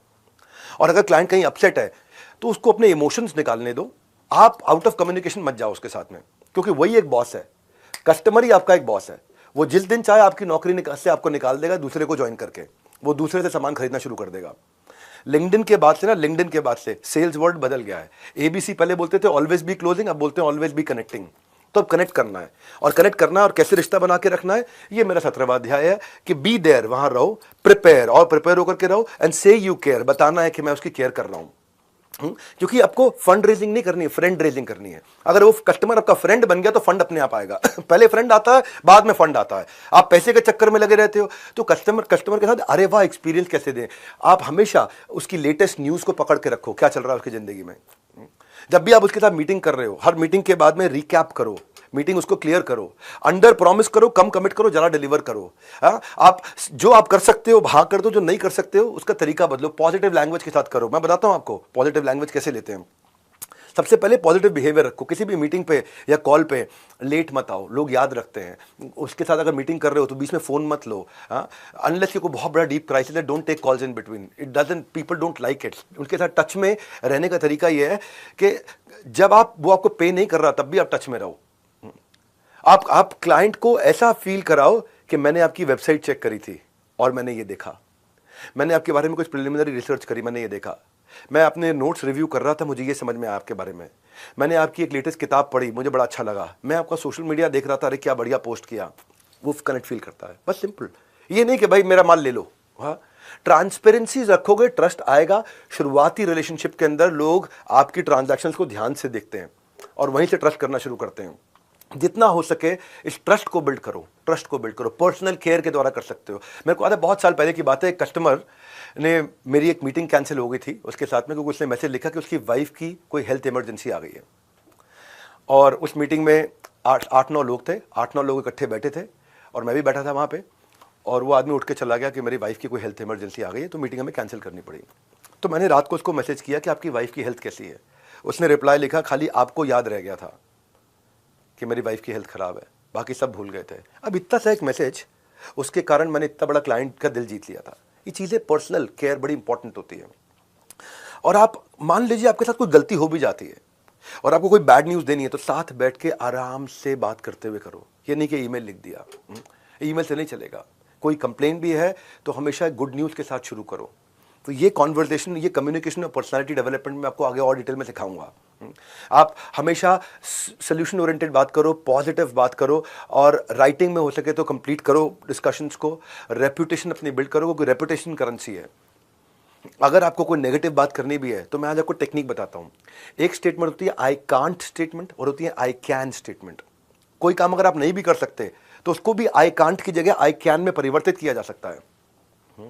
जैसे मान लो आप 3 बजे तक फोन पे बात नहीं कर सकते, तो ये मत बोलो कि I can't do a call until 3 PM, मैं 3 बजे तक बात नहीं कर पाऊंगा, मत बोलो। आप ये बोलो कि 3 से 5 मैं अवेलेबल हूं, आपको क्या टाइम सूट करता है।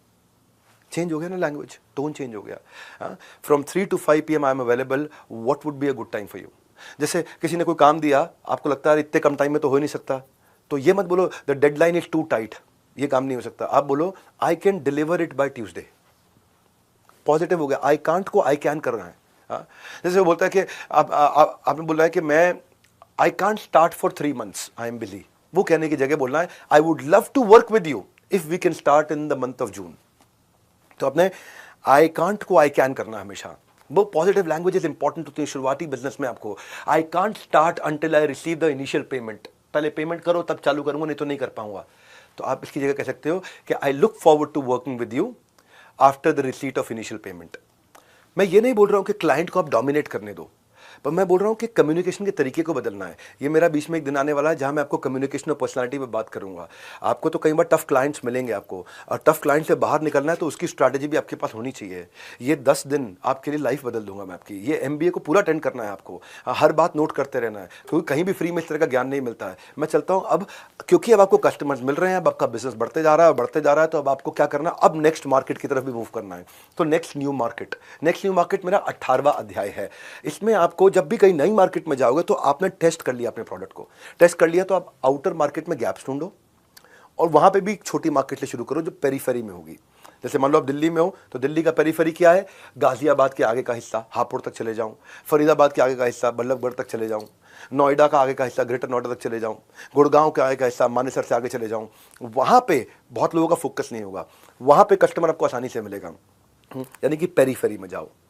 और वहां पे भी अगर माल बेच रहे हो, कोई माल पहुंचा रहे हो, तो शुरुआत में माल डंप मत करो, कम क्वांटिटी दो, क्रेडिट मत दो डिस्ट्रीब्यूटर को। अगर डिस्ट्रीब्यूटर को माल दे रहे हो टाइम से पेमेंट लो, और दूसरी सर्विस से पहले पहली की पेमेंट जरूर ले लो।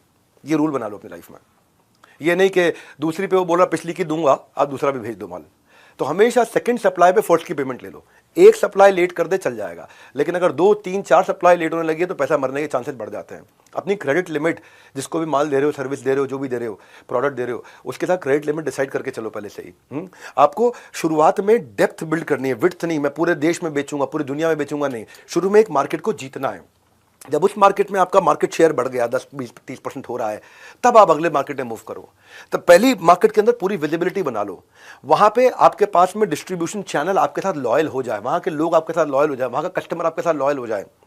फिर उसके बाद आप अपने कमर्शियल टर्म्स को अक्रॉस ट्रेड, अक्रॉस कंट्री आप धीरे धीरे बिल्ड कर सकते हो। आप जहां भी जाओगे उसका मार्केट साइज पूरा समझो। ध्यान रखो, जब आप जल्दीबाजी में चले जाते हो ना, मार्केट मिल गया और टीम नहीं है तो अपॉर्चुनिटी लॉस है। और कई बार हम क्या करते हैं, मार्केट ठीक से मिली नहीं, टीम पहले ही हायर कर ली, तो कैश लॉस है। मार्केट जब मिल गई, टीम नहीं है आपके पास, अपॉर्चुनिटी लॉस है। मार्केट आपको नहीं मिली लेकिन टीम पहले ही हायर कर ली, यानी कि कस्टमर आपको नहीं मिला, टीम पहले हायर कर लिया, तो कैश लॉस है। तो इसका बैलेंस करना है। नई की पहचान कर, बेहतर से बेहतर का अनुमान कर मेरे भाई। नेक्स्ट न्यू मार्केट जो है ना, आप पहले फोकस पायलट मार्केट में सफल नहीं है तो नहीं जाना। पहले बिजनेस खड़ा करना है, बाद में बड़ा करना है। पहले देखना है आपको कि ये सफल हो गया, अब मैं देखता हूं अगली मार्केट की अपॉर्चुनिटी साइज क्या है। और मेरे पास 3 चीजें हैं, टीम, टेक्नोलॉजी और ट्रेनिंग। अगर मेरे पास टीम ठीक है वहां पहुंचने के लिए, मेरे पास टेक्नोलॉजी जिससे मैं ट्रैक और एफिशिएंसी कर ला सकता हूं, और ट्रेनिंग पूरी दे दी है ताकि वो माल जाकर के बेच के आए, तब आप नेक्स्ट न्यू मार्केट में एंटर करते हो। और इसके लिए फोकस पायलट मार्केट में सफल होने के लिए आपका कोर अब आपको मिलना शुरू हो गया है। आपका एक्सपीरियंस आ गया फोकस पायलट मार्केट में कि आपका कोर क्या है, कस्टमर आपके पास क्यों आ रहा है, वो एक सिंगल चीज है जो आपकी कंपनी को आगे बढ़ा रही है। वो एक चीज क्या है आपके पास ऐसी जो आपको प्रोटेक्शन देती है आपके धंधे में, जिसके चक्कर में आपका उधार पे या डिस्काउंट पे माल बेचने से आप बच के निकल आए हो। वो क्या चीज है जो आपने फोकस पायलट मार्केट में सीखी है, अब उसको मल्टीप्लाई करके जाना है। कोर ये वो एडवांटेज है आपका। कोर क्या होता है? ये वो एडवांटेज है जो आपको हमेशा कंपटीशन से आगे रखने वाला है। उसको फोकस पायलट मार्केट में एक्सपीरियंस करके निचोड़ के निकालना है आपको। उसको बाहर निकाल के ले आओ कि ये मेरा कोर है, ये मुझे पता लग गया। स्टार्टअप की सक्सेस जो है ना वो कोर से निकल के आती है। यार ये मेरा कोर है, ये मेरी पकड़ में आ गया, इसके चक्कर में कस्टमर मुझे छोड़ता नहीं, अब इसको लेके जाऊंगा। ये था फोकस पायलट मार्केट का एक्सपीरियंस स्केल करने से पहले। कोर वो सीक्रेट सॉस है जो कॉन्सेंट्रेटेड तरीका है आपको डिफरेंशिएट करने का बाकियों के मुकाबले। कोर वो एक क्लियर स्ट्रेंथ है जो क्लैरिटी देती है आपके इन्वेस्टर को कि यार इसमें पैसा लगा दो। कोर फर्स्ट मूवर एडवांटेज नहीं होती, मैं सबसे पहले आया। Core first mover advantage, fast mover आएगा, फर्स्ट मूवर को खा जाएगा। कोर वो चीज है जिसके कारण आसानी से मार्केट बिना डिस्काउंट दिए, बिना उधार दिए मिलती चली जाती है। कोर कैसे बिल्ड करते हैं? 3 चीजें याद रखना कोर बिल्ड करने के लिए। अपने फोकस पायलट मार्केट के एक्सपीरियंस में आज के पहले दिन एमबीए में ये बता रहा हूं आपको फोकस पायलट मार्केट में कोर निकाल के उठना ही है, नहीं तो बढ़ाना नहीं है धंधा। आप तैयार ही नहीं हुए, आपके पास में प्रोडक्ट मार्केट फिट आप नहीं कर पाए डिफाइन। अब आप कहोगे यार मेरे को कैसे पता चलेगा कोर है मेरे पास में? 3 चीजों से पता चलेगा। कोर यूनिक होता है, केवल आपके पास है। कोर कस्टमर के लिए बहुत इंपॉर्टेंट होता है, और कोर वो होता है जिसको आप ग्रो कर सको। अब 3 चीजें क्या हो गई, ध्यान रखना, इशारे से करता हूं, शायद अपने एक्शन से समझाता हूं। कस्टमर के लिए वैल्यूएबल, कंपटीशन के लिए इनइमिटेबल, कंपटीशन कॉपी नहीं कर पा रहा, और मेरे लिए scalable, VIS, valuable, inimitable, scalable. ये 3 चीजें अगर आपने फोकस पायलट मार्केट में अचीव नहीं करी तो फिर आप बेकार है, धंधा ग्रो मत करो। केवल डिस्काउंट और उधार के साथ में बढ़ते रहोगे, मार खाते रहोगे, एम्प्लॉय छोड़ के जाते रहेंगे, कस्टमर छोड़ के जाते रहेंगे, लाइफ टाइम वैल्यू आपकी आएगी नहीं, धंधा नहीं बढ़ा सकते आप। और कोर हो गया अगर आपके पास में कोई कस्टमर के लिए बहुत वैल्यूएबल है, कस्टमर को चाहिए ही चाहिए, बहुत इंपॉर्टेंट है कस्टमर के लिए, वो हो गया वैल्यूएबल, कस्टमर आपको पैसा देगा, एडवांस में पैसा देगा। कंपटीशन के लिए इनइमिटेबल, यानी कि कंपटीशन इमिटेट कर नहीं पाएगा, आपको कॉपी कर नहीं पाएगा, आपको प्रीमियम मिलेगा। आप 100 रुपए की चीज सब 110 में बेच रहे हैं, आप 130 में बेचोगे और कमांड करो मार्केट को। और मेरे लिए स्केलेबल, क्या मेरे पास टेक्नोलॉजी टीम और ट्रेनिंग है कि मैं इसको स्केल करके लेके जा सकूं? ये VIS आज का पकड़ लो, how to start a startup में फोकस पायलट मार्केट के अंदर आपको अपना VIS उठा के ही जाना है, आगे निकाल के ही जाना है। इस पे समय लगाया मैंने पूरा।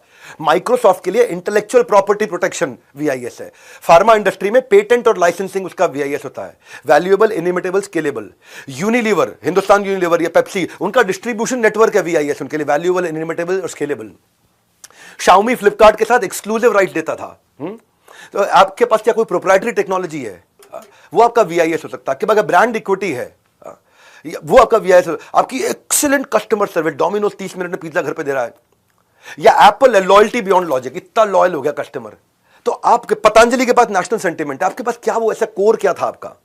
आज तक चैनल है, इसका सब्सक्राइबर बेस इतना हो गया, कंटेंट ड्रिवन है, आज तक सबसे कम ऐड दिखाता है पूरे देश में। बाकी न्यूज चैनल ऐड ज्यादा दिखाते हैं, वो 42 मिनट का कंटेंट देते हैं 1 घंटे में, ये 48 मिनट का कंटेंट देता है 1 घंटे में, और उसके बावजूद ऐड रेवेन्यू से ज्यादा कमाता है, क्योंकि उसने कंटेंट अच्छा रखा, सब्सक्राइबर बेस बढ़ा लिया। तो अपना वैल्यूएबल, किसके लिए वैल्यूएबल? कस्टमर के लिए। इनइमिटेबल, कंपटीशन में जो कॉपी ना कर पाए। स्केलेबल, मैं केवल एक मोहल्ले का ब्रांड नहीं रह जाऊं, मैं पूरे देश में जा सकूं, पूरी दुनिया में जा सकूं। पर कब जाएंगे? जब फोकस पायलट मार्केट, आज का पहला अध्याय था ये। अब अगर जैसे क्या होता है कि अगर आपके पास कुछ एक्रेडिटेशन सर्टिफिकेशन बहुत जबरदस्त है तो वो भी आपके लिए बन सकता है फोकस पायलट मार्केट में। कई बार आपकी मार्केट रिस्पॉन्सिवनेस, जैसे गूगल है, गूगल कस्टमर गूगल को सिग्नल देता है, गूगल उसका प्रोडक्ट बना देता है। कभी कभार पर्सनालिटी भी एक ब्रांड होता है, जैसे doctor Vivek Bindra, personality. Business coaching में आज हमारा बहुत बड़ा नाम हो गया है, क्या है वो भी मेरे लिए वैल्यूएबल, इनइमिटेबल, स्केलेबल हो गया है, क्योंकि कस्टमर को बहुत वैल्यूएबल लगेगा, इनइमिटेबल है, हर एक बराबरी कॉपी नहीं कर सकता आसानी से, और हमारे लिए स्केलेबल है। तो अब जब तक आपका कोर फोकस पायलट मार्केट में नहीं आया, आपको स्केल नहीं करना है। हमारी अपनी कॉम्पिटिटिव पोजीशनिंग को क्लियर करना है। बड़ा बिजनेस मेरी कंपनी का नाम है, और कंपनी का नाम ही बिजनेस बड़ा करना कॉम्पिटिटिव पोजीशनिंग है। ये 10 डे MBA के बारे में बाकी लोगों को भी जरूर बता देना, बहुत फायदा होने वाला लोगों को। हाँ, मैं कॉम्पिटिटिव पोजीशनिंग के बारे में आपको समझाया, अब आते हैं स्केल करने की और स्ट्रैटेजीज पे। कोर को और अच्छे से अलग प्रकार से सीखते हैं, मैं आपको अलग अलग मॉडल देता हूं स्केल करने के। हाँ, अब आप स्केल करने जा रहे हो, आपको स्टार्टअप की जर्नी देखिए 1000 दिन की। जब आपको इसको भी चेक करना है, क्वालिफाई करना है, मैनुअल को खोलते रहना भाई, इस मैनुअल का बहुत इस्तेमाल करना। प्रिंट आउट नहीं निकाला, खाली पीडीएफ में रखा तो काम नहीं कर पाओगे। पेन से घिस घिस के काला कर देना पूरे के पूरे मैनुअल को। आपने धंधे में चेक करो, जो धंधा है उसमें क्या इमीडिएट कैश फ्लो आ रहा है, क्या रेगुलर कैश फ्लो रहेगा इस धंधे के अंदर, क्या रेगुलर तो रहेगा लेकिन सस्टेन करेगा, क्या रेगुलर है, सस्टेन हो रहा है और इमीडिएट भी आ रहा है लेकिन बढ़ बढ़ के आएगा। आपने बोला हाँ रेगुलर आएगा, लेकिन क्या सेम आएगा रेगुलर सस्टेन होकर के, या बढ़ बढ़ के रेगुलरली सस्टेन होकर, बढ़ बढ़ के रेगुलरली सस्टेन होकर आएगा? तो वो है आपका कोर।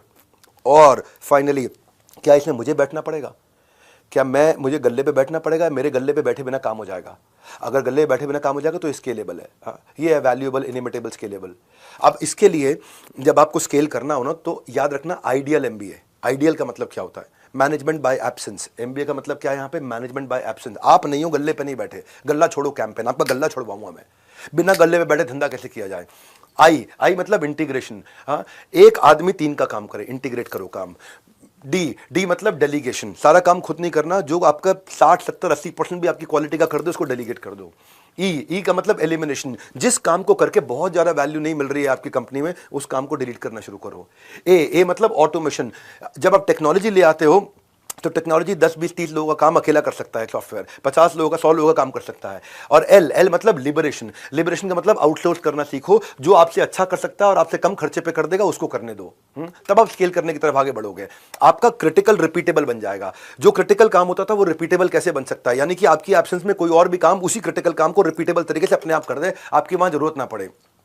और जब आप ऐसा करते हो, अब आपको स्ट्रैटेजीज की तरफ बढ़ना है। स्ट्रैटेजी के चैप्टर में मैं तीसरे दिन आपको बताऊंगा कि देखो रेवेन्यू बढ़ाने के लिए क्या करना है। ज्यादा कस्टमर मतलब ज्यादा टर्नओवर, या ज्यादा ट्रांजैक्शन कर ले वही कस्टमर तो ज्यादा टर्नओवर, या फ्रीक्वेंटली ट्रांजैक्शन करे लॉयल हो जाए तो ज्यादा टर्नओवर, या ज्यादा महंगी आइटम बेचूंगा मैं तो ज्यादा टर्नओवर, या मैं ज्यादा प्रोडक्ट्स ऐड कर दूं तो ज्यादा टर्नओवर। अब मेरे लिए कौन सी स्ट्रैटेजी ठीक है, ये मैं आपको तीसरे दिन बताऊंगा कि स्ट्रैटेजी को आगे लेके चलना है। पर याद रखिएगा, जब आप स्केल करने जा रहे हैं, कोर आपको मिल गया, फोकस पार्ट मार्केट सक्सेस हो गई, अब मायोपिक मत रहो, थोड़ा सा बाहर निकलो, रैट रेस से बाहर निकलो। पेचेक टू पेचेक मत सोचो। आप ये सोचो कि आपका नेक्स्ट ईयर और नेक्स्ट टू नेक्स्ट ईयर क्या होने वाला है। थोड़ा सा दूर देखो, थोड़ा जूम आउट करो, नए प्रोडक्ट डेवलपमेंट के बारे में सोचो, नई ज्योग्राफी के बारे में सोचो, नए स्किल सेट के बारे में सोचो। ये तो पहले दिन का किक दे रहा हूं, अभी आपको 9 दिन बाकी है, लंबी छलांग लगाएंगे, ग्रोथ का ग्राफ बनाएंगे, इनसाइड रूम होकर के भी आउटसाइड ऑफ द बॉक्स सोच और इमेज तैयार करेंगे, और 10 दिन इसके लिए एकदम काफी है। फाइनली मेरा 20वां अध्याय आज का, सोलोप्रेन्योर से एंटरप्रेन्योर कैसे बनता हूं मैं। अब आने वाले समय में जब आपका फोकस पायलट मार्केट ठीक हो गया, मार्केट समझ में आ गई, आपने प्रोडक्ट को पिच कर दिया, देख लिया कि अब एक्सपेंशन के लिए रेडी हो गए, कोर निकला, अब अपना प्राइस बढ़ाना शुरू करोगे। अब आप हाई टियर क्लाइंट को पास जाओगे, अब आप सिलेक्टिव हो जाओगे, ये काम लूंगा ये नहीं लूंगा। अब आप काम को सब कॉन्ट्रैक्ट भी करना शुरू करोगे, अब आप पैसिव इनकम स्ट्रीम्स बिल्ड करोगे। जिंदगी में वो बन सकता है बड़ा जो कि पहले से ही है तैयार खड़ा। इसीलिए जो पहला अध्याय था आज का बड़ा इंपॉर्टेंट था कि भाई मैं कब समझूंगा कि अब मेरा बिजनेस खड़े होने के लिए तैयार हो रहा है, जब कि मैं अब ज्योग्राफिकल एक्सपेंशन करूंगा। अब जब मैं एक्सपैंड करने जा रहा हूं तो मुझे क्या सोचना है, किन चीज़ों का ध्यान रखना है। मुझे ये देखना है कि मैं जिस मार्केट में जा रहा हूं वहाँ रिसोर्सेज हैं कि नहीं है, वहाँ रॉ मटेरियल मिल रहा है कि नहीं मिल रहा, वहाँ मैन पावर मिल रही है कि नहीं मिल रही। जहाँ मैं जा रहा हूँ क्या वहाँ मैं कंसोर्शियम बना सकता हूँ, किसी के साथ पार्टनरशिप कर सकता हूँ क्योंकि नया रीजन है। जहाँ मैं जा रहा हूँ क्या मैं वहां कहीं से बाजार से विदेश से कोई टेक्नोलॉजी ट्रांसफर अग्रीमेंट लेके आ सकता हूं कि भाई टेक्नोलॉजी आपकी यहां यूज कर लूंगा, उसको किराया आपको दे दूंगा। हाँ, क्या मैं जब मैं जा रहा हूं बाहर, क्या मेरी होम मार्केट सैचुरेट हो गई है, क्यों जा रहा हूं मैं, अभी पहले ये मार्केट तो पूरी खाई नहीं, बस ही भागे जा रहा हूं, मेरे को स्केल करना है। ये चीजें सोचने की हैं जो मैं बता रहा हूं, बहुत वैल्यूएबल चीजें दे रहा हूं आपको। ये एक एक सवाल में एक एक सवाल आपकी जिंदगी बदल सकता है। मैनुअल को इस्तेमाल करना है आपको। जहां मैं जा रहा हूं वहां पॉलिटिकल फैक्टर्स कैसे हैं, इकोनॉमिक लीगल फैक्टर्स कैसे हैं। जहां मैं जा रहा हूं मुझे वर्किंग कैपिटल कितनी वहां रिक्वायरमेंट होगी, उसका बजट बना के जाऊंगा। जहां जा रहा हूं वहां क्या मैं लोकलाइज माल बना सकता हूं वहां का, क्योंकि लोकलाइजेशन इज ग्लोबलाइजेशन, उधर का लोकल माल बना सकता हूं मैं। जहां मैं जा रहा हूं क्या मैं वहां किसी छोटी कंपनी को जो अच्छा नहीं कर पा रही उसको खरीद लूं और उसके माध्यम से वहां आगे बढ़ जाऊं। इनऑर्गेनिक स्ट्रैटेजीज को एक्विजिशन बोलते हैं। क्या मैं जहां जा रहा हूं वहां मेरे को डिस्ट्रीब्यूशन नेटवर्क, सुपर स्टॉकेस्ट और सीएनएफ मिल सकता है जिसके द्वारा मैं वहां डिस्ट्रीब्यूट कर सकूं। भाई लोगों जब भी घूमने फिरने जाते हैं ना, कि यार मैं यूएस घूमने जा रहा हूं, दुबई जा रहा हूं, या मैं ऑस्ट्रेलिया जा रहा हूं, यूरोप जा रहा हूं, स्विट्जरलैंड जा रहा हूं, अकेले जाने में वो मजा नहीं है। जब आप परिवार के साथ जाते हैं, पूरी टीम्स के साथ जाते हैं, तब आता है असली आनंद, वो एक्सपीरियंस होता है। तो सोलोप्रेन्योर से एंटरप्रेन्योर बन के आगे जाना जीवन में, डायनामिक्स और डायमेंशन दोनों बदल जाते हैं। और इसके लिए आपको जरूरत पड़ेंगे फ्रेमवर्क। इस फ्रेमवर्क के बारे में आने वाले दिनों में बताऊंगा। मेरे बीबी इम्पैक्ट के बारे में 52 पावरफुल फ्रेमवर्क दिए हैं, जो मेरा नेक्स्ट प्रोडक्ट हमने लॉन्च किया है, जो मेरे लीडरशिप फनल के फ्रेमवर्क्स हैं, इंप्लीमेंटेबल आउटकम ओरिएंटेड है। और जो आने वाले मेरे दिन है, जो मेरा अभी मार्केट रिसर्च और प्रोडक्ट डेवलपमेंट का है, उसमें मैं कल बताऊंगा कि प्रोडक्ट की तैयारी कैसे की जाती है। अब एक एक टॉपिक को लूंगा। अभी सोलोप्रेन्योर से एंटरप्रेन्योर की जर्नी ली है, how to start a startup. अब एक एक टॉपिक लेते जाएंगे कि अब आप जो प्रोडक्ट तैयार करोगे तो उसकी डिटेल में जाऊंगा मैं, कैसे कंज्यूमर बिहेवियर कैसे है, थिंकिंग फ्रेमवर्क क्या होते हैं, लिटमस टेस्ट क्या होता है, बेट एंड हुक मॉडल क्या होता है, मार्केट रिसर्च कैसे करेंगे। जब स्ट्रैटेजी के दिन आऊंगा तीसरे दिन, तो वहां leadership in pipeline, score board, issue based strategy, scenario analysis, competitive collaborative strategy. इतना बढ़िया कंटेंट हिंदी भाषा में एग्जांपल्स के साथ में नहीं मिलता। ये पहला दिन था, पहला अध्याय, पहला एपिसोड। बस जो मेरे साथ 10 दिन का बिंज वॉच कर जाएगा, बिंज वॉच करते हो ना, बिंज वॉच कर जाएगा, बिजनेस के बॉक्स ऑफिस पे ब्लॉकबस्टर हो जाएगा। ना कैश, ना चेक, ना यूपीआई। मैंने बस आपका टाइम मांगा है, मुझे और कुछ नहीं चाहिए। कंसिस्टेंसी आपकी कॉस्ट है। कंसिस्टेंट रहना 10 के 10 दिन, और एग्जाम जरूर देते रहना। अभी के अभी एग्जाम दे दोगे तो अभी आपको फ्रेश है, याद रहेगा, नोट्स बना ले जाऊंगा। और डिसिप्लिन आपकी मेरे को फीस है, डिसिप्लिन की फीस चाहिए मुझे। लर्निंग का ये डोज जब लोगे आप हर रोज, तो आप अपने आप आगे बढ़ते चले जाओगे। हमारे साथ जुड़े रहने के लिए, इस MBA 10 डे MBA को ज्वाइन करने के लिए आप सबका हृदय की गहराई से प्रेम पूर्वक बहुत बहुत धन्यवाद।